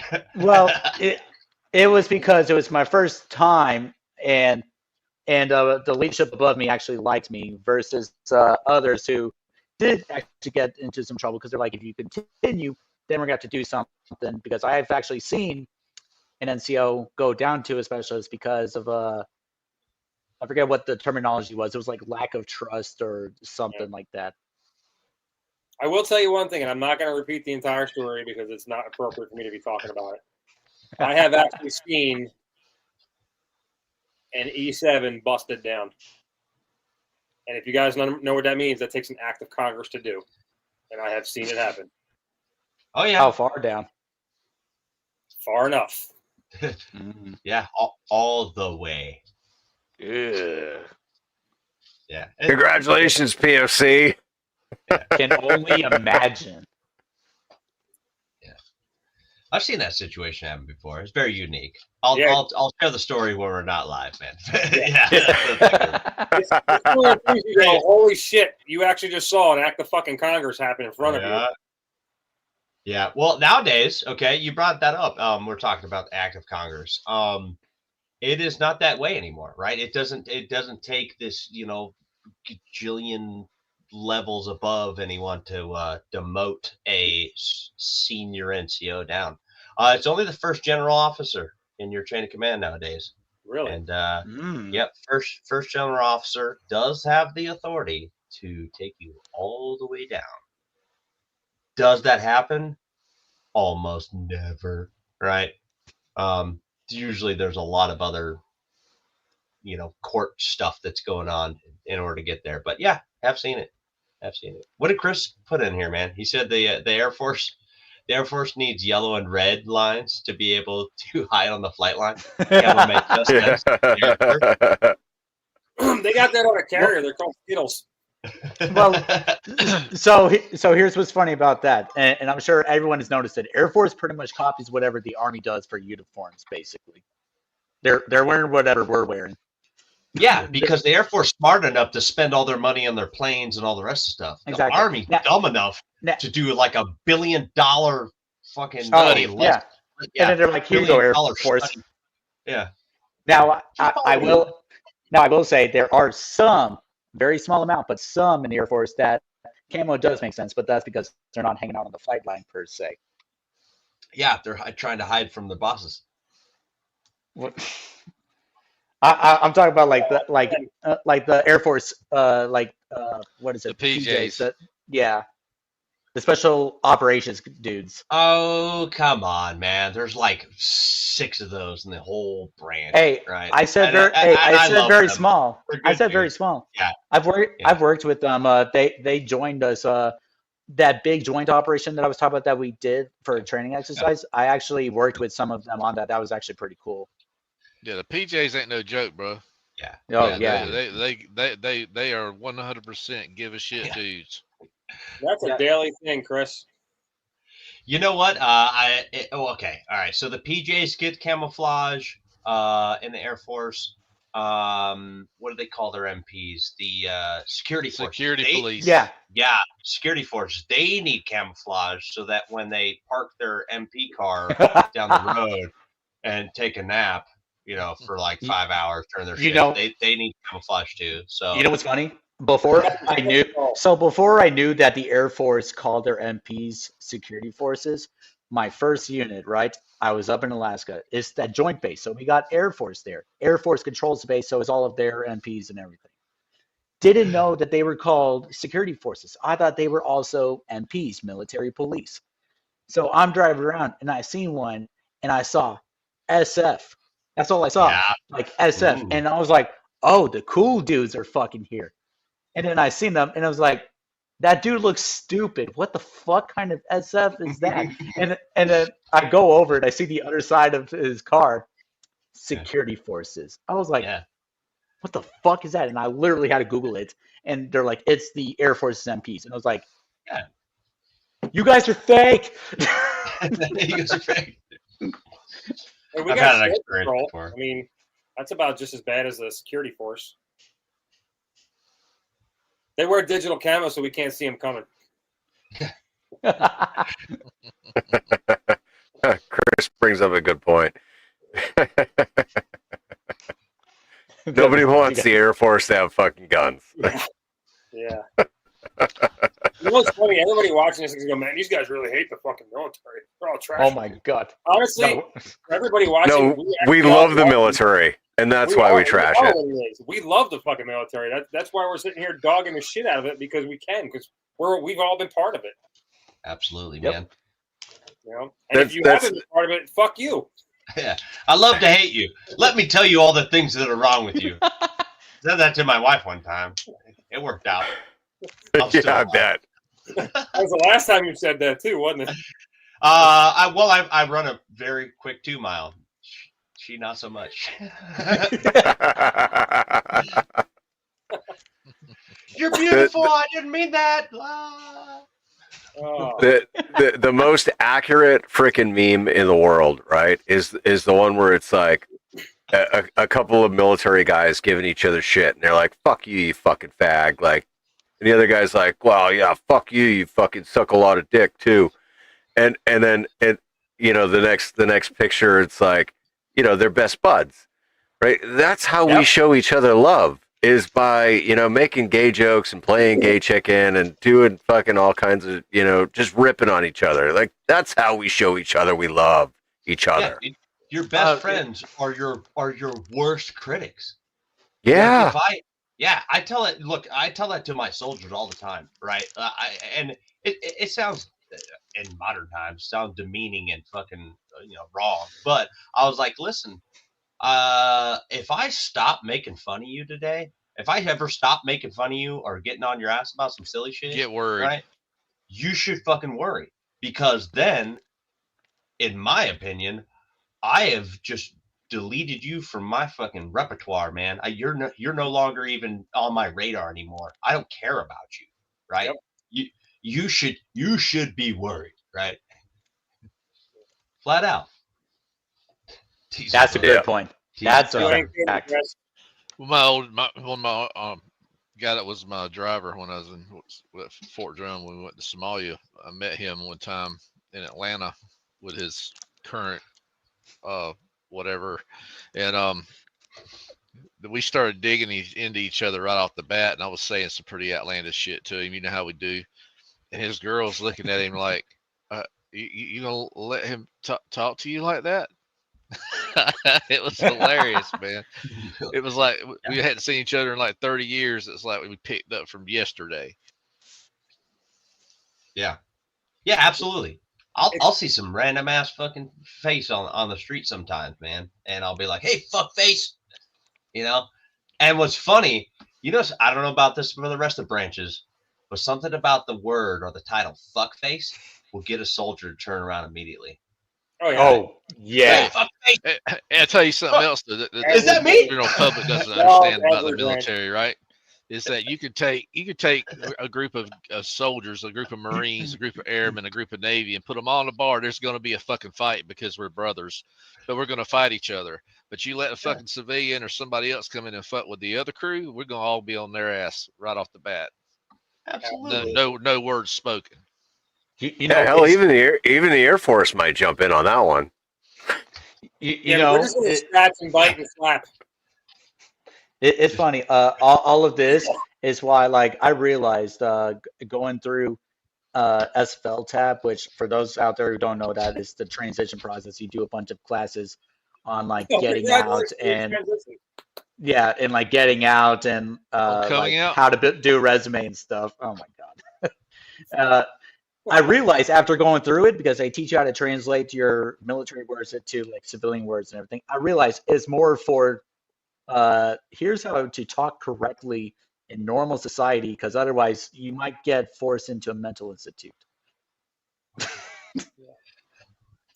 You know what? I have a retort. Right? No. There is so much stuff in the modern army, and even actually when I was first joined, right, that is kind of taboo to say in the workplace.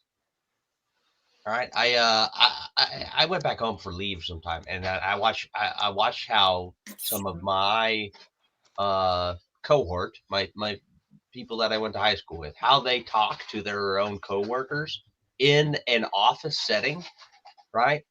And I seen just like so much shit, man. I seen like stuff like, because I'm hypersensitive to it, right? Because I'm in the army, and I'm like, holy shit, dude! Did you just say a sharp thing? Did you just sexually harass that lady, and she sexually harassed you back, right?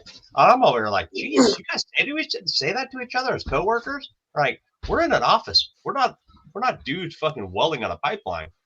And it's a weird dynamic, man, to watch some of that stuff. But in the motor pool, that's where we fucking get our bread and butter, dude. We're on par with the rest of society. But kind of weird watching that, man. So when you're talking about, the taboo things that we say in the army, or the taboo things that we say in the military, and the common world workplace, I'm calling BS on some of it. I mean, you can't walk in and be like, "Hey, fuckers, I'm here. It's Monday." That's what's up, fuckface? See, that's what I want to be able to do, Dude. My first sergeant, when I was at the 511th MP company, he'd walk into the area for the first thing in the morning, and you go call it ease or whatever, and he'd look at the CQ desk. He goes, "What's up there, son, dickhead? What's up there, specialist dickhead?" and walk on to his fucking office. And if he didn't greet you like that, if he didn't greet you like that, you knew it was going to be a shit day. Yeah, be It worried. depends on the industry you're in, though, right? So when I got out of the military, I was still in government contractor industry for a long time. And it's like nothing changed, right? Because I went from being DOD to DOE, working in with DOD, and it's the same mentality across the board. Now that I'm not in that kind of industry anymore, and I'm in a different kind of industry, it's like you can't necessarily get away with all that, because there's a lot of sensitive people out there. If I walk and say, "Hey, what's up, asshole?" they're gonna go, "Oh my God, you just cussed at me. How dare you?" Yeah. You're invading my safe space. Do you know what? Okay, exactly. There we go. All right, big picture, boys. Let's go. All right, here's the deal. We need to grow our fucking skin back, okay? As Americans, as human beings, right? We need to grow our fucking skin back. We forgot the sticks and stones mantra. Yeah, dude. Okay. Oh, words are violence. Yeah, I'd be like, oh, silence is violence. Yeah, dude, that guy. Oh, he's got thin skin. You gotta walk on eggshells around him. Man, I'll tell you what. The whole culture and all this fucking wokeness, all that bullshit, right? It's not even made thin skin. It's made Swiss cheese skin. There's fucking holes. You can't even breathe or look at a motherfucker the wrong way, right? Hey, I enjoyed it, fellas. I got to break camp. I got to go pick up my daughter. I'll catch y'all later. All right, thanks, Tony. See you, bud. Just a bunch of Swiss cheese walking around. It was funny. We actually had that happen. So the other day, my kid's outside playing whatever, and he came back inside later, and he's like a little upset or whatever, and we're like, "Hey, what's wrong?" And he's like, "So and so said this to me or about me or whatever," and like my wife's there, like it's fine, you're not that or whatever, and I'm over there like. Dude, words don't hurt. Go back outside. No. Oh, they hurt. What are you talking about? Words hurt. Yeah. You hurt my feelings. So, again, dude. The persecution of America is all it was. look again, man. We're all parents, Exactly. right here. All the rest of us, right? We're all parents. Okay. Some of us have some older kids that are already, paying taxes. Some of us have kids that are teenagers. Some of us have kids that are still can't make a sandwich for themselves. Okay. Just giving the And everywhere in between. Yeah. Okay, Yep. so every there. But I'll tell you what, okay, if you don't still pick on your kids, right, just a little bit, right, just those little jabs, right, because if they can get it in the house, right, they could, just fucking needle them, right, because society isn't doing it anymore because they're all fucking woke, dude. That's my opinion on it, right? I pick on my kid all the time. You know what? The other day, right, I got 2 boys, man, 11 and 12. Okay.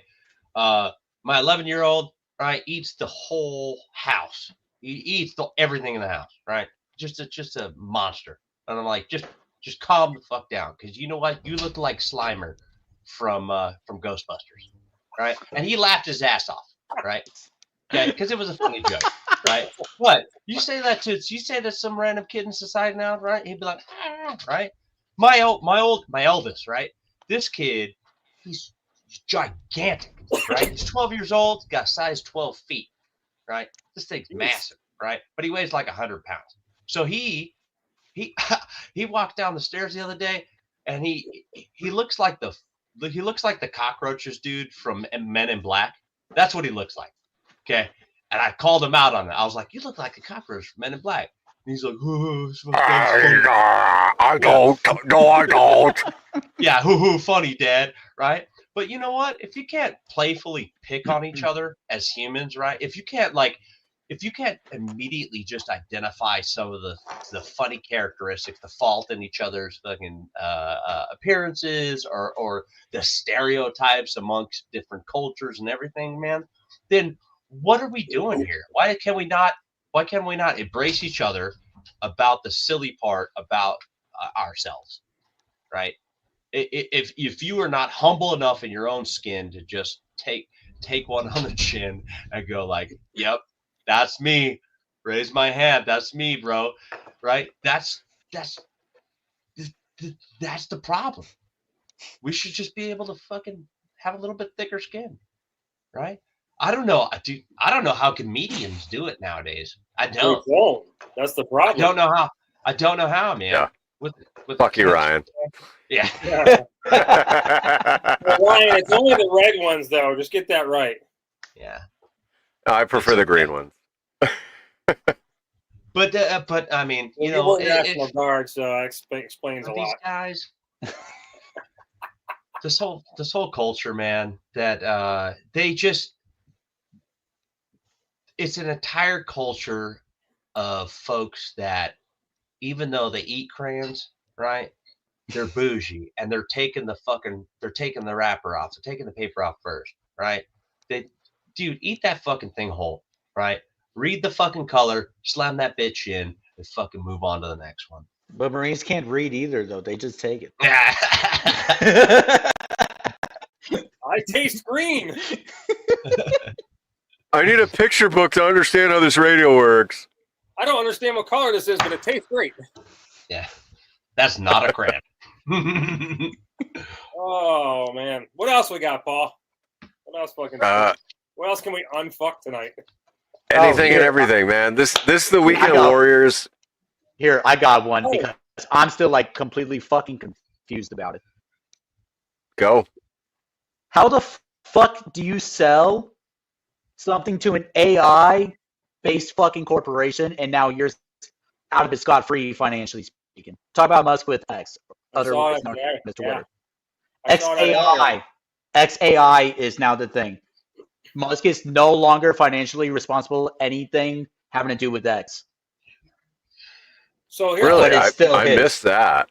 So he sold his one company to his AI company, but I think the AI company, he has no involvement in other than financial, like benefits, right? He has no involvement, membership, nothing, right? Yeah. So Musk, his hands are wiped clean completely from X, meaning the banks will no longer go after Musk. They go after XAI. Yeah, XAI. XAI is a whole new corporation because the way they treat corporations and businesses as if they're actual people. So they go after that corporation or business instead of like that one person. So they're no longer going after Musk because he sold it to this new owner, basically. The owner is now XAI, separate entity from Musk. Look, man, if you aren't out there trying to hustle the fucking system, you're doing it wrong. All right. I mean, it doesn't sound pretty, but I mean, in the land of milk and honey, there's a few bees that have to get the job done. And so I mean, if he's a smart bee and not a drone, right? If he's a queen bee, then let him take his whole ass hive over to the fucking AI world and try and hit his hive, bro. I have my own electric car gripes about the man, right? But the rest of it and all this other politics are weird, man. But yeah, in a capitalist society, fuck it, dude, just do it. Do it. You don't want it. Honestly, the people that are calling him out on his shit, right, are the ones that are just damn jealous that they don't have that little bit of capital to do it at their level. That's all it is. Flat out. They're pissed off they didn't think of it first. Yeah. Yeah, dude. It's jealousy. It's flat out jealousy. Yeah. Well, Look, so one company of mine to another company of mine and make some fucking money off of it. yeah, well, but I'm betting that the AI company kind of gives him some personal shielding from any legal repercussions that may come. That's exactly what it is. Legally speaking, they can't touch Musk now for anything having to do with X, because apparently there were some issues when he was going to buy X in the first place, or Twitter at the time, anyways. Way overpaid. Well, yeah, apparently there was a thing where he did not disclose all of the necessary information that he was required to disclose or something like that. I don't remember all the details, but there was like some stuff where he didn't disclose all the information on something that he was supposed to when it came to buying Twitter out. Well, because he borrowed from a shitload of creditors.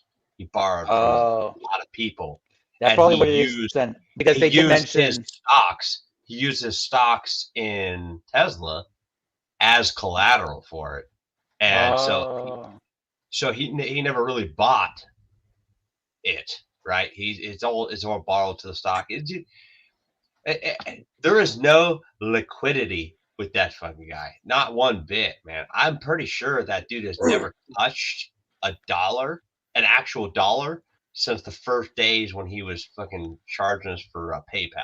Okay, that's the real world of it, right? Yeah. So that's why, because they were talking about like how there was like X had like a $12 billion debt or something like that.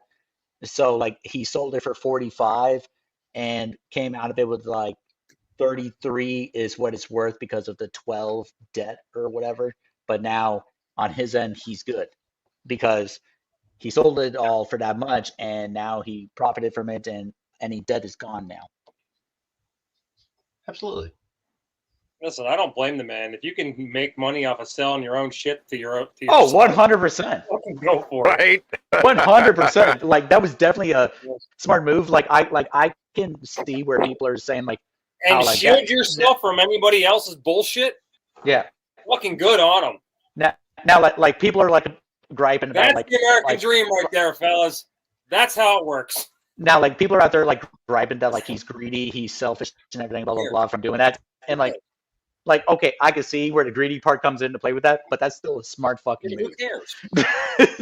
that's the thing we were getting at earlier about like, you know, the fucking way the world has turned, right? Because somebody has started something, built themselves up, made money, did all this. Now all of a sudden they owe somebody. Yeah, the only people that somebody like that owes is they owe the workers and the people who helped them get there. They don't owe the rest of the world a fucking thing. Right? Yeah, but the rest of the world is trying to get their pound of flesh back so they could fill their Swiss cheese fucking skin that they can't get a fucking, because they can't do it for themselves. So they're like, oh well, I can't do this for myself, but he can, so I'm gonna take from him. You know? Yeah, fuck man, that. I don't know. I told you guys earlier, I'm old and fucking bitter and set in my ways. If you don't earn the shit that you got, you don't fucking deserve to have it. Period. 100%. I'm still not trying to defend Elon, right? I think I think he's an eccentric weirdo, dude. And you know what? Okay. Well, yeah. How about this? All right. I just had this conversation today. I've seen this my unit right now. I've been here for 2.5 years, and I've seen this transition of a regime change of leadership and stuff, right? Where the old leadership that left, the new leadership came in, but the old leadership's failures are being now repeated, right? So it's like the circle of life that just kind of always happens, at least in like the 24-month cycle of shit that in the army. All right, whatever.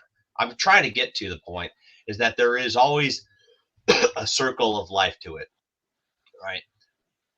There were eccentric people in the past that were super jealous of, that people were super jealous of, that made leaps and bounds in technologies and stuff like that. And they're like, this is a strange dude. And we don't know what he's doing, but he's doing it this way, and it doesn't seem kosher, right? There was a man that put a very large airplane in the sky, right? He was an elusive creature that stayed in the theater the whole time. Okay, all right. They made a famous movie about him. Okay, but what Hughes did, right, throughout his tenure, his career, he is the past of what Elon is now. It's the same thing, right? People were talking the same shit. I guarantee you, people in the back of the day were saying the same damn silly, crazy ass, outlandish shit about fucking Howard Hughes that they're saying about Elon now. And guess what? What do you know? We wouldn't have all of the shit. We wouldn't be talking to each other now if it wasn't for that man and his technologies, his company that developed the stuff that we have the ability to talk to each other right now using this stream. Tell me there isn't carrier pigeons. Yeah, tell me there isn't a Hughes satellite that doesn't bring you direct TV right now. Bullshit. Right? Okay. HughesNet. Absolutely. Gen 3, Gen 4, whatever fuck they're up to. Yeah. Now, was he around to get to see a lot of that stuff go up? Not so much, but it's still his legacy lives on in the stuff that we love about being in modern society. So, transition down the road. You know what? Once fucking naked Florida man finally gets out of prison in 45 years, right? He will actually be able to see what came to fruition in Elon's tenure. So I still hate electric cars, bro, but it'd be nice to see see what comes out of Tesla's reign. I would love to see an electric truck that could tow this camper for the whole trip across the country. I charge every 25 miles. I saw a weird one today. Oh, right. I got about 6 miles down the road. We had to go to Walmart for something today, and we're getting back in the car, and they have an EV station there, like where all the electric cars go up, pull up, plug in, and start charging their cars and everything, and like right there in the parking lot of Walmart. It was freaking weird, but they're there, and we parked pretty much like almost like right in front of it. And my kid is getting in the car, but not before he's like, I want a Hummer one day. And I was like, what are you talking about? And he's like, there's a Hummer right there. Now, I don't care for electric. Neither. I mean, I say every day I would love to have a Hummer. No, neither. I don't like Hummers. I don't like electric vehicles. Elon decided to take both of those and make them one. It was an electric Hummer. An electric Hummer. Electric one? Oh, Yeah. An electric. The Hummer was backed up, plugging in. Yeah, I bet it backed up and plugged in. Okay. All right. For the fucking like 6 dudes that are watching right now, okay. There's a small generational gap right down there. Hopefully I'm pointing the right space. Yeah. Yes, the Hummer. Yeah, you're right. Okay, exactly. Electric Hummer. I hear you can buy those on Adam and Eve. Yeah, you can.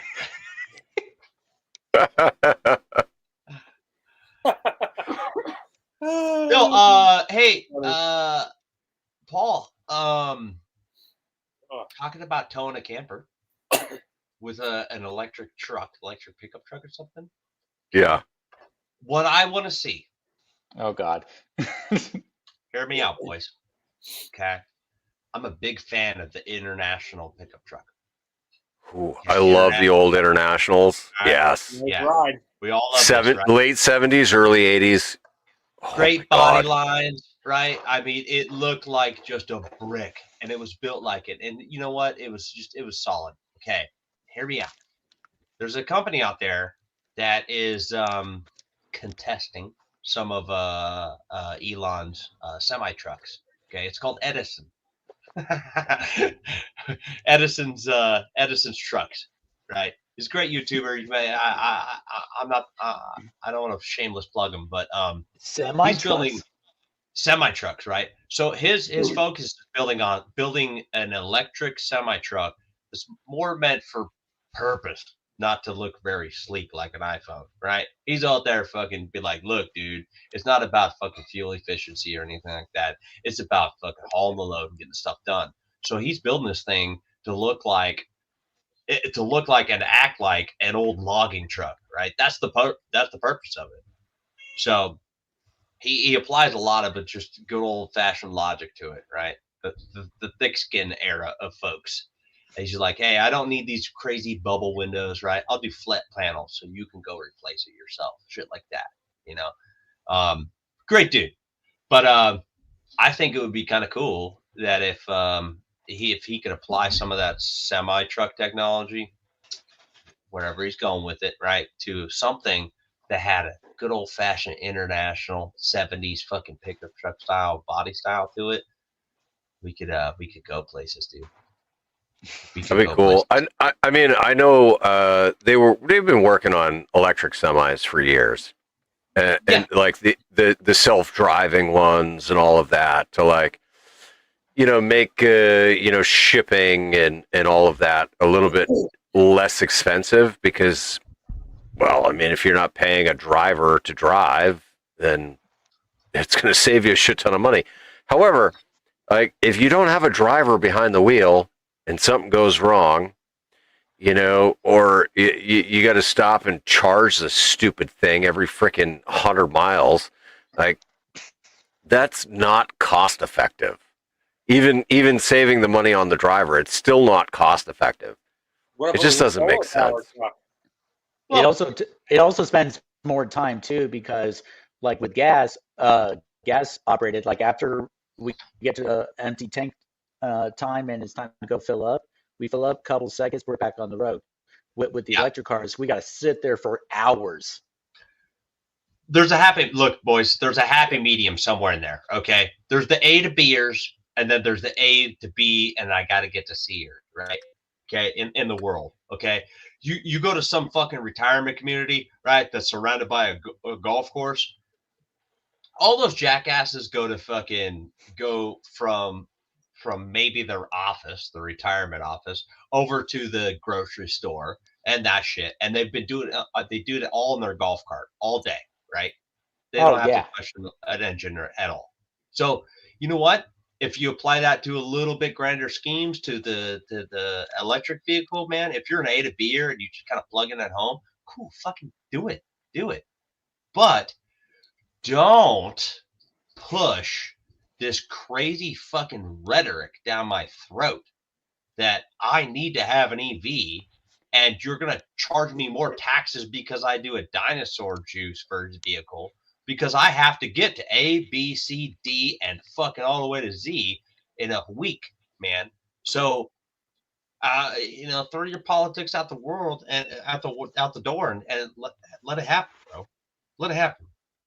What did Ryan put? He said, "Bring back curvy cars and trucks." Curvy? Yeah, yeah, curvy, because like that's kind of the way they were back in the day. They were big and curvy. Yeah, you know. But I said that's how I like my women. I like my women curvy. Yeah, I like a way curvy. Just a little extra cushion for the pushing. Don't mind pushing from the rear. You gotta put it on there. I love it. There you go. Oh man. That's funny. But I guarantee, with my 5.7 liter freaking gas engine, I can go coast to coast in probably half the time that an electric vehicle could go coast to coast. Yeah. And ultimately, it's probably going to cost me around the same amount of money. Agreed. Okay. If not, because time is money, right? Right. Time is money. Absolutely. But hear me out on this, boys. A large part of the American culture was built around the muscle car and burning dinosaur juice. Okay. So you heard of the Michelin, right? The Michelin star and the Michelin fucking drivers magazine, all that stuff. Okay. So gas stations, right? Gas stations is the beyond $1 billion industry. Okay. Not for selling the gas, it's for selling the shit inside. Okay. Yeah. That was probably the biggest promise to a lot of people that bought into these franchises, right? How do I fucking sell gas and make a penny on the gallon, but I sell a bunch of fucking snacks on the inside? Cool. So transition that to an electric car fucking fill up station. How is it that in the modern times that gas station industry is flexing itself to meet both ends of the spectrum, dinosaur juice and electricity? Because a lot of people, man, a lot of people that are like, okay, I could go fucking 300 miles, 400 miles on my dinosaur juice, and I got 6 minutes to fucking fill up, get inside, get my fucking snacks, and bounce the fuck out, right? Now, are those gas stations, are they wholeheartedly leveraging the hour and a half, 40 minutes, whatever the hell it is, for an electric vehicle to charge up? Because the way Elon pitched it to me was I can sit in my car, watch fucking YouTube and scroll videos on my center console in my car, right? And not have to worry about fucking going in and feeling obligated to fucking go get snacks and fucking move on down the road. So where is that? You gotta look at the gas stations now. Look at the gas stations now compared to then, though, right? The gas stations then was literally like a couple of pumps, maybe like a cigarette machine, a soda machine, maybe a couple of snacks on the counter. Now they're like full-size convenience stores. You can walk in and have like a whole freaking meal for like 2 hours while your vehicle's charging. Oh, Chris, half the truck stops at least have one restaurant, if not two. I got one exit up from me. There's a full restaurant, convenience store, and 2 gas stations. Yeah, but those are the trucker stops, right? Yeah, like you have to shower and shit like that. Where a lot of truckers, if they bust their hours, they gotta, like, okay, let me go take a shower, let me get this shit, let me do some life functions while I have to do my downtime and take a nap. Yeah. But there's something about how much a driver consumer spends at particular times, right? If you're a regular old fucking pump, I'm on the road, or I'm stuck here because I'm driving a truck and I have to stop for 8 hours and actually do this thing. But where does that happy medium? Where is the charger kids align? Like, where do you fucking say, hey, I need to get this guy while he's charging his Tesla, I need to buy food and watch a movie in my place, not in his car, or buy a food and fucking do this entertainment thing over here, right? Because we're all distracted. We're all a bunch of monkeys looking at a screen, anyways. So I'm just saying, man. If you want to leverage an industry, you got to find your niche. And I don't know if some of those folks. No, I don't think anyone was thinking about the gas station franchise folks when the politicians push this fucking energy shit on us. Yeah. Well, So it's funny, the nearest charging stations around here aren't at gas stations and other things like that. They're at the supermarkets or the super centers or like Target or something like that. Okay, so those industries bought into the idea. Because they're like, people are going to be in here, especially Target. Oh my God, dude, you know how many fucking single white fucking chai latte fucking white women are fucking stringing on a fucking, golly, dude, Target. Fucking, I lose my wife in there for like 5.5 hours, dude. You could charge fucking 30 Teslas in that time. But so I get that. But I haven't seen one at a gas station anywhere around here. None. Well, I'm on a major highway, man. The I-15 going from LA up to Vegas. Yeah. Oh Lord, I got to see every single gas station from San Bernardino up to Vegas back in 2009. Okay, there's just massive pumps, right? 45, 85, 105 fucking pumps of people, right? And people just getting their dinosaur juice, getting their lickies and chews, and making it to Vegas, on a Friday, or backwards the other way, when we have to get our real lives back together. But nowadays, man, I have seen more physical space, more acreage take over on the charging stations than I have seen pumps. Some of those places that had like those 35 pumps of fuel, they're down to like 8 pumps and then a acre and a half of fucking Tesla chargers. I think it has to be part of the country you're in too. There's some parts that are more inclined to do that. There's other parts that aren't. Like you go down south, you'd be lucky if you see a fucking electric vehicle, unless you're at a retirement home. You know what I love? I love seeing the pictures of Teslas stuck on the side of the road with a giant diesel generator behind them. Charging them in the winter. And it's like, oh yeah, your EV is really saving the environment with that diesel generator charging it. Listen, my truck starts in the winter. I don't know about your EV, but my truck starts in the winter. See, and here's another thing, and this can also be annoying, I guess, for some people who like their privacy and everything.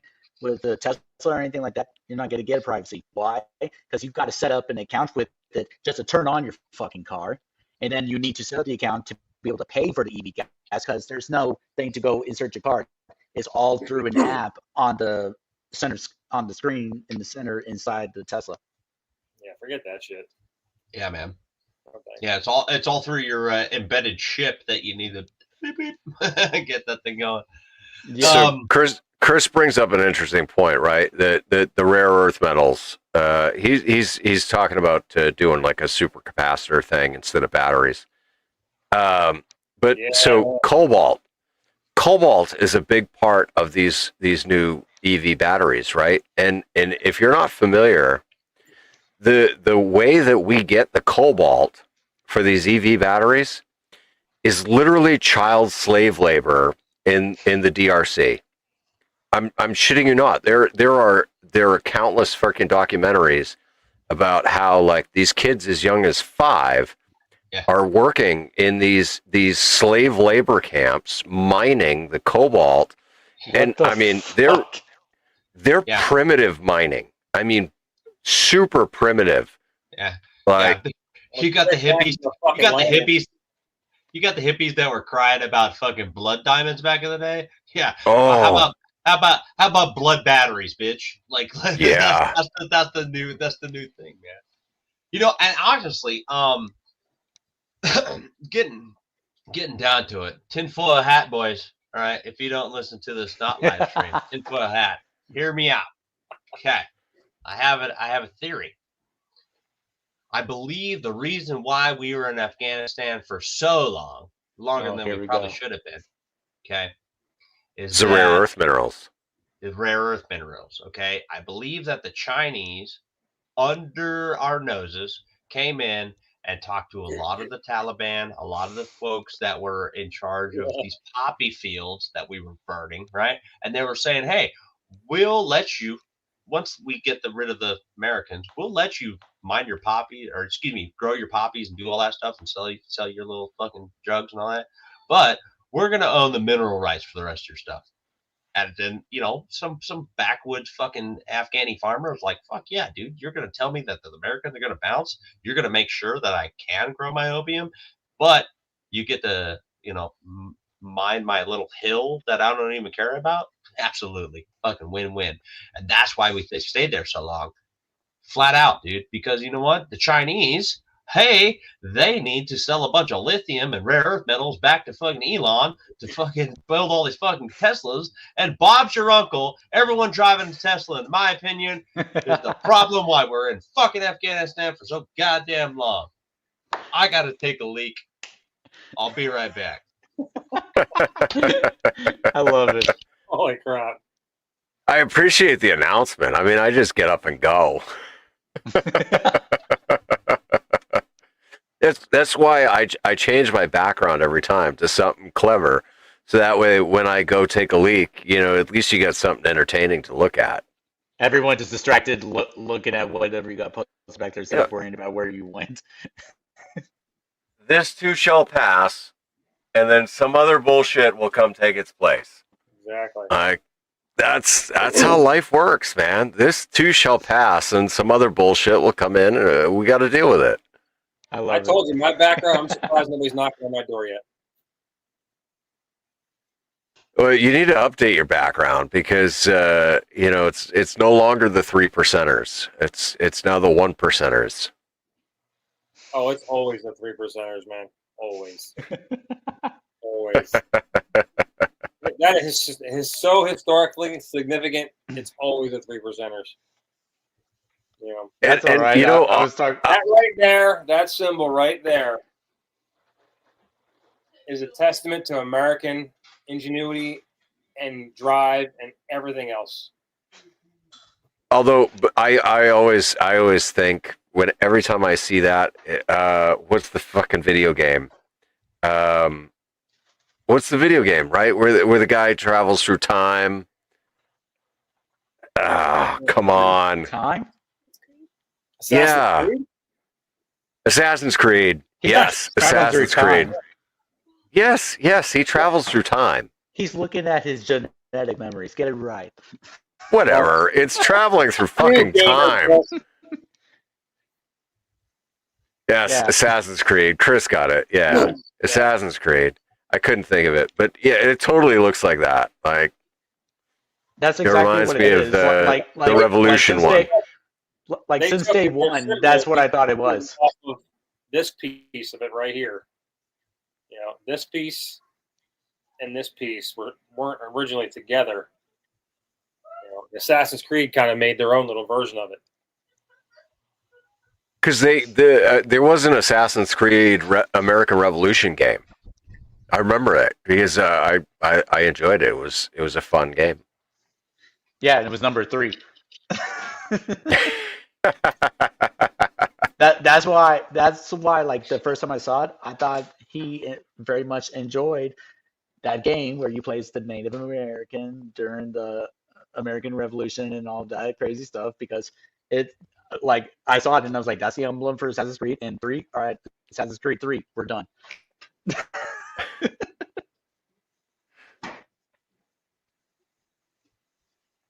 I got a flag that it's still hanging on the ceiling in the old shack studio. I gotta get it and put it in here. But it's a 3%er thing, and it says it says when tyranny becomes the government, your duty is to revolt. Whoa. Why am I hearing myself? Oh my God. Oh. I'm sorry. I'll take that back. Remote journey. I don't know. You guys were talking about Assassin's Creed, man. Let me take that. Hey, Chris had the right thing. Is Chris missing a finger? Then we know. No, we know. Not anymore, because in the modern ones they don't. Can I not change my background while I'm in? Yeah, you could change your background on the fly. Because you should be able to. Yeah, won't let me. Yeah. You just gotta go into settings, right? I did settings. Setting virtual background. Yeah. Oh, unless you're doing it in StreamYard. I don't know. Maybe they won't let you. It says you log can. in. I thought I was already logged in. Yeah, you got to be logged. Well, I don't know about that, but like I have the option right now to change mine. Hey, while he figures this out, what I'm sorry, I was taking a leak, man. What are you talking about with Assassin's Creed? His The logo background. behind Chris. Oh, yeah, absolutely. That's weird, man. Taking a leak. My wife was talking about Assassin's Creed, about people like jumping into a haystack and bouncing somebody else out. Oh, dude, that is the most fun. Because you hide in the haystack and you whistle, and the guard comes over investigating, and then you drag him into the haystack, and you knife him. Oh, Yeah. okay. All right. Good. Yeah, and then his body stays in the haystack, so nobody ever discovers it. And your secret. And then That's you how just come out, and everyone sees you like come out there, and they're like, whatever. That's how you do Yeah. it. Oh, look at this guy just popped out of the haystack. It's no big deal. I love the ones where like you're running from the guards, and then you just run to a bench where there's an open spot in the middle between two people, and that's enough for you to hide, and the guards can't find you. All right. So Yeah, because you blend in. it won't let me do it. It still won't let you change it. No, it keeps trying to make me log into StreamYard instead of logging in the way I did originally. Jump into the haystacks, and it's like a trampoline. Is that Sid chiming in? Yeah, dude. I didn't know that she's watching the stream. I've been talking shit about her the whole time. My wife is like, oh, okay. All right, everybody, hide the fun. She's in the stream. Okay. That's all right. Mine's written next to me. Thanks for watching the stream, Sid. Thumbs up, lady. Hey, Sid should become a channel member and maybe do like a super chat to become the new channel boss. Oh yeah. There we go. And then Sid will be the channel boss, and nobody can get her out. That's funny. What exactly can the channel boss do? Can they tell us like this? You just get to be on the screen right there. Your name's just showcased or whatever. So you can't like super chat like take off your shirt, or super chat like show me your feet. I mean, you I can guess super chat whatever you want. I mean, I guess if you pay enough in the super chat, and he's inclined to do it for that amount of money. Yeah, exactly, right? Hey, 20's 20, baby. 20's a 20. Oh my God. Do I owe you 20 now? I don't know. Monthly subscription. That's what it is. That's it. Ooh. Super heckles. Yes. Oh, yes. God. Yes. Oh. Feel free to add your heckle to your super chat. Only hams. Oh. All right. So listen. Speaking of only hams, we're going to do a little quick flag and torch plug here. Yeah. Because if you go to the Flag and Torch Society, what is it? flagandtorchsociety.com, right? Yep. And there's a store, and you can get some cool stickers, and we've got some new stickers, right? So here's the brand new Flag and Torch Society sticker. But you can also choose to order the Only Hams sticker.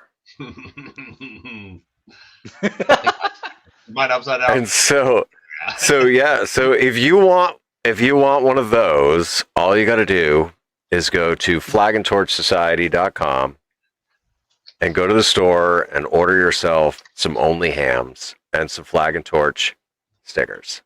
Hey, so also on the note of Only Hams, I've got something else too that I was thinking about. You know how You started an OnlyFans and you're No. going to buy the web domain? No, partially correct there. No, I did not start You're gonna- anything. Which not one? start You're it. going to buy OnlyFans or you're going to buy the web domain? You're going to buy the web domain?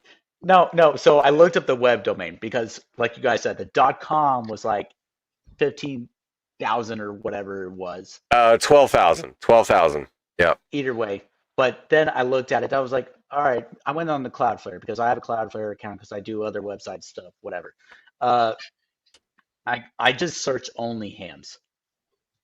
.com doesn't pop up because it's already taken.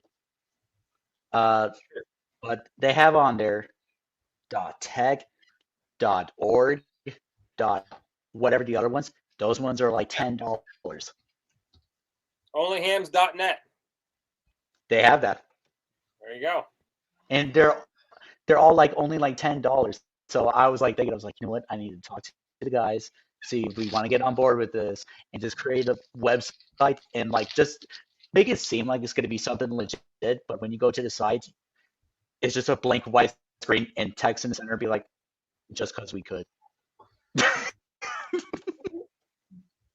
You know, Or make something out of it. You gotta you put know what? pictures of radios and compromising positions on it. But because like I do a little bit with the website stuff, so like I can figure out like if we actually wanted to do something with it, I can figure it out. I'm going to have to look that YouTube channel up now. Oh, dude. Oh my god, yes. The Only Hams YouTube channel. Yeah. Checking in on the net, onlyhams.net. Yeah. You know what? I mean, if you wanted to start at 12 grand for onlyhams.com, I mean, if you wanted to start like the next Oh, like a Kickstarter? like the next generation of QRZ and call it OnlyHam, dude. Dude. That could be a Vince's venture, man. That could Oh work my out. god. That could actually end up paying out fucking hand over fist versus the 12 grand investment. Oh, it'll definitely be a fist, all right. Yeah. Ham fist. Welcome to the ham fist. Only ham fist. Oh my god. All right, now I got to look into this. Just a whole internet page of puns. All right. So, Anthony, welcome to civilian life where, the sky's the limit and you could do whatever the fuck you want. Like Only Hams.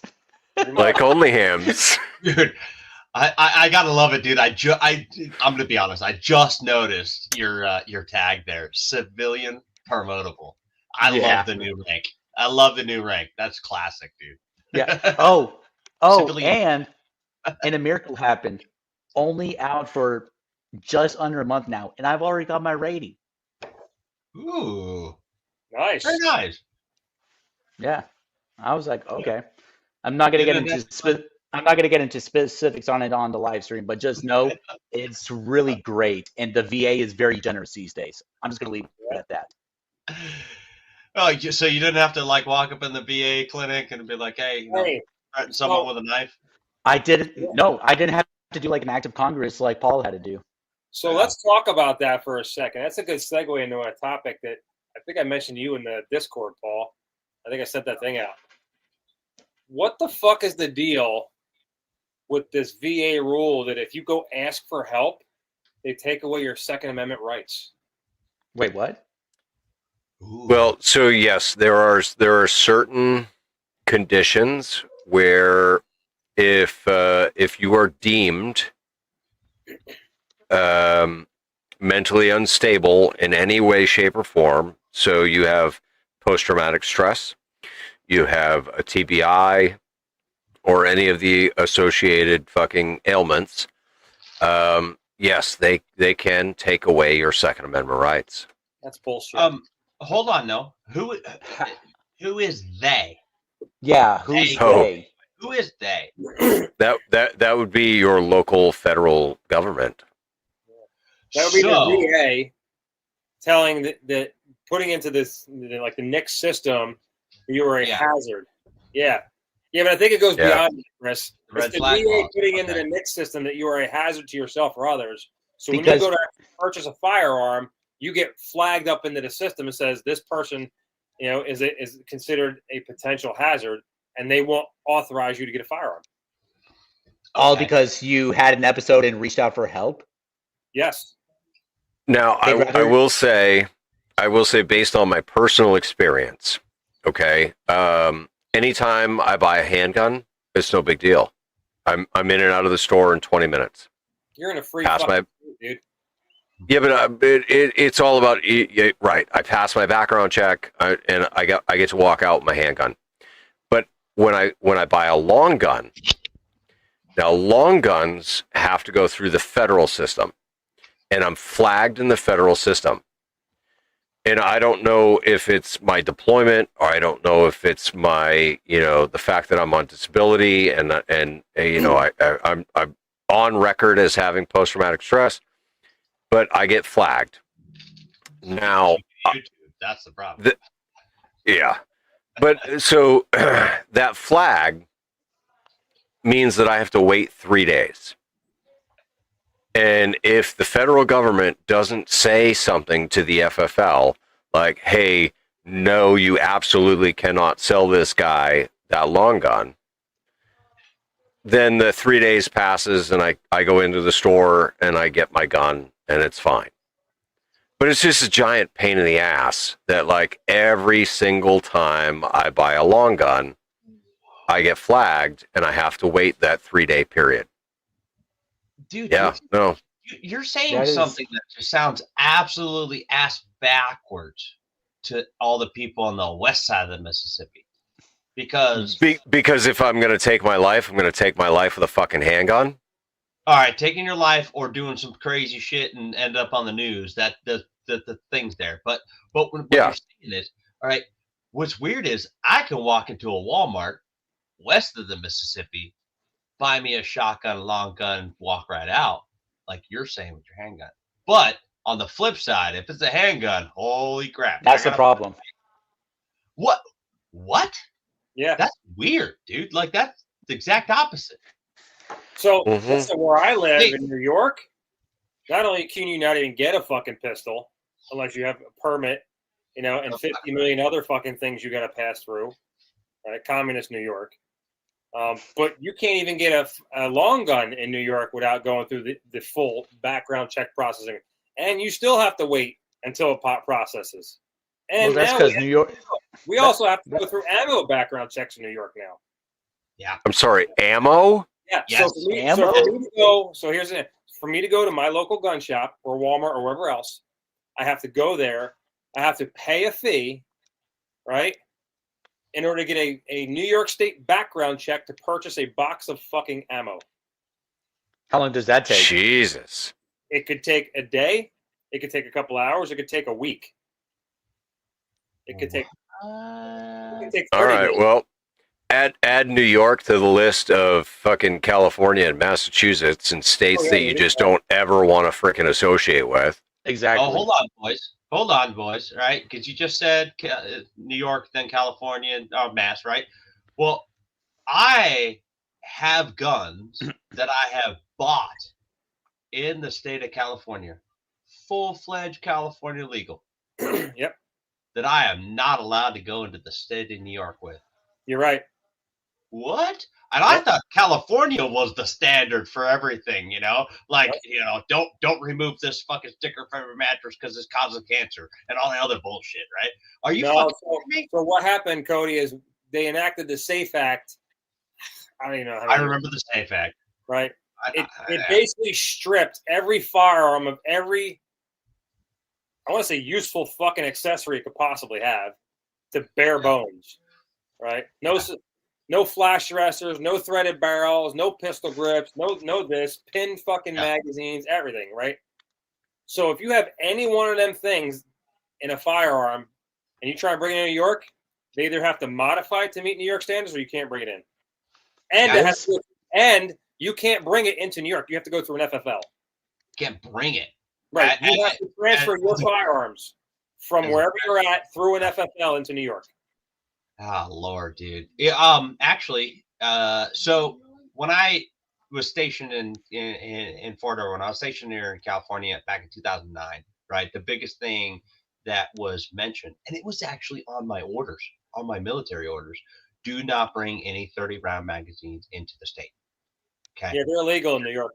That was a big deal. That was a big deal in California, right? No 30-round magazines, which is kind of crazy because I can register my 30-round thing that shoots things on post here, but I'm not allowed to drive it through the state lines to get it to post where it's legal and I can register it on post.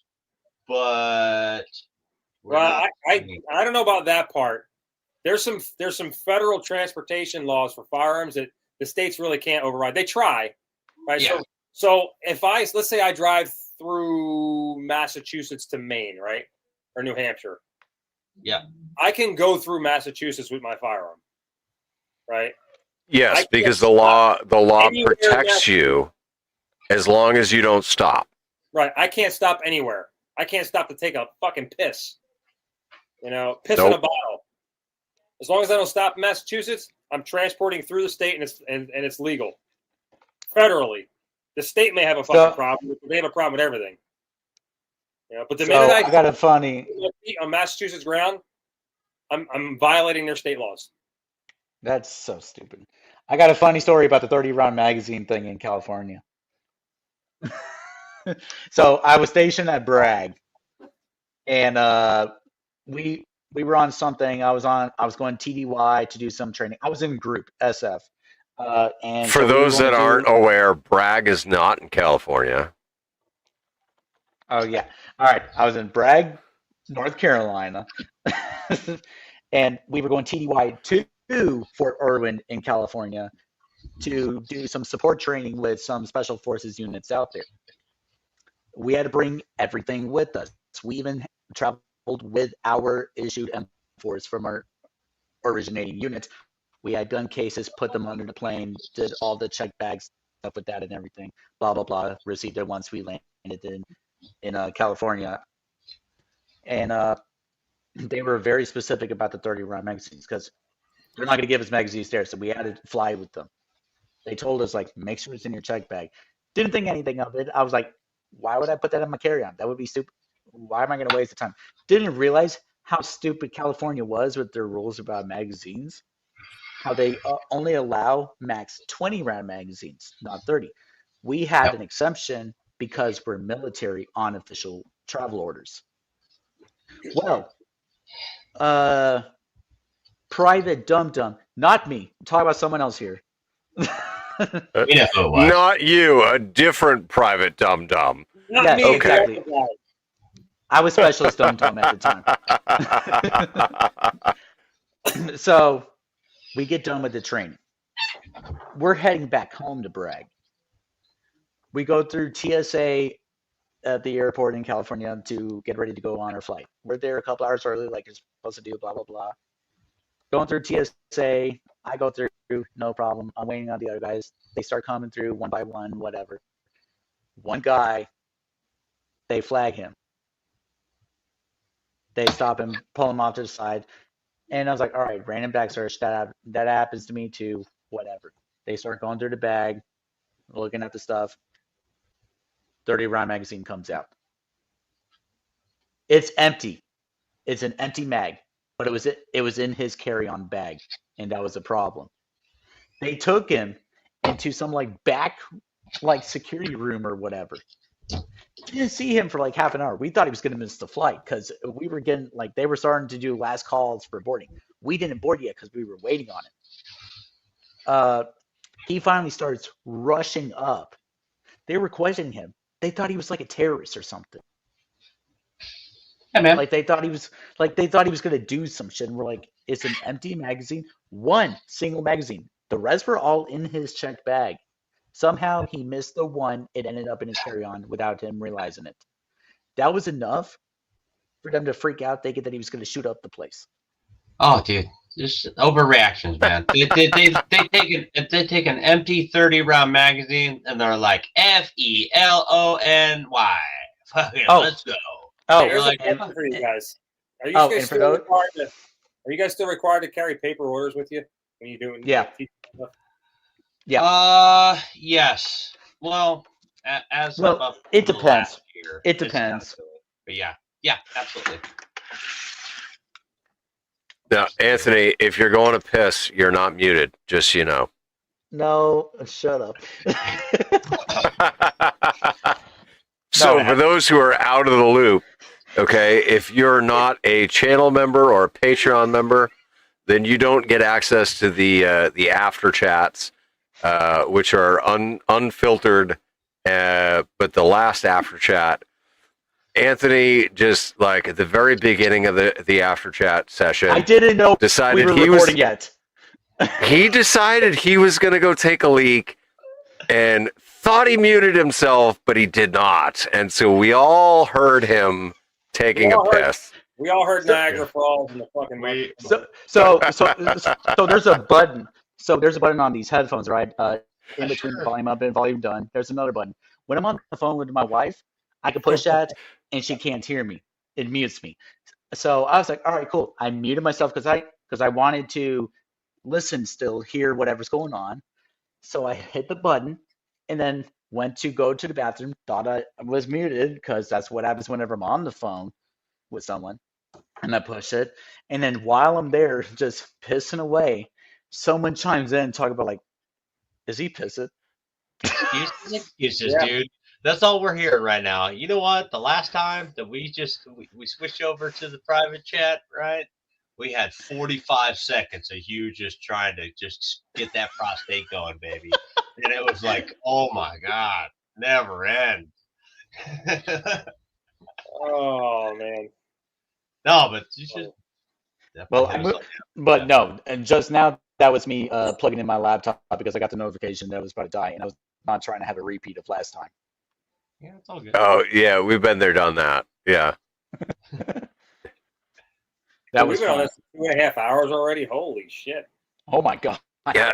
Hey, time flies when you're having fun, right? Oh, yeah. Yeah. Welcome All to right. the bullshit sesh. Well, I mean, I guess with that said, right? I mean, at 2.5 hours, we should probably wrap things up, right? That way, our future audience that isn't here for the live session doesn't have to sit through 2.5, 3 hours, or whatever. All right. So let's give some final parting words for our audience and our listeners. We'll start with Chris. What do you got? Oh man. Don't be an ass. If you're military, give each other as much fucking shit as you possibly can. And that's how we all know we love each other and we all respect each other and all the branches we were in. If you're a civilian, stay the fuck out of it. Just walk up. Okay? Buy a gas car, stay the fuck away from EVs. Other than that, man, just live life, enjoy life, have fun, be a decent human being, and make sure you're muted when you take a piss.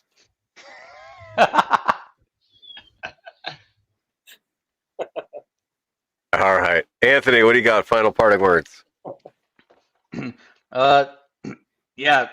Just be there for your brothers and everything, and don't be afraid. I know we talked about like how things are changing in the military, and they definitely are. Trust me, I've seen it firsthand. Don't be afraid to do something that you're used to and thinks that is bullshit, that you can't do it anymore because it's not right or whatever. I've done it. I got chewed out, but they got it. So it was like a forgive and forget thing. Just don't be afraid to take a chewing if you need to, bite the bullet if it fits the scenario. And yeah.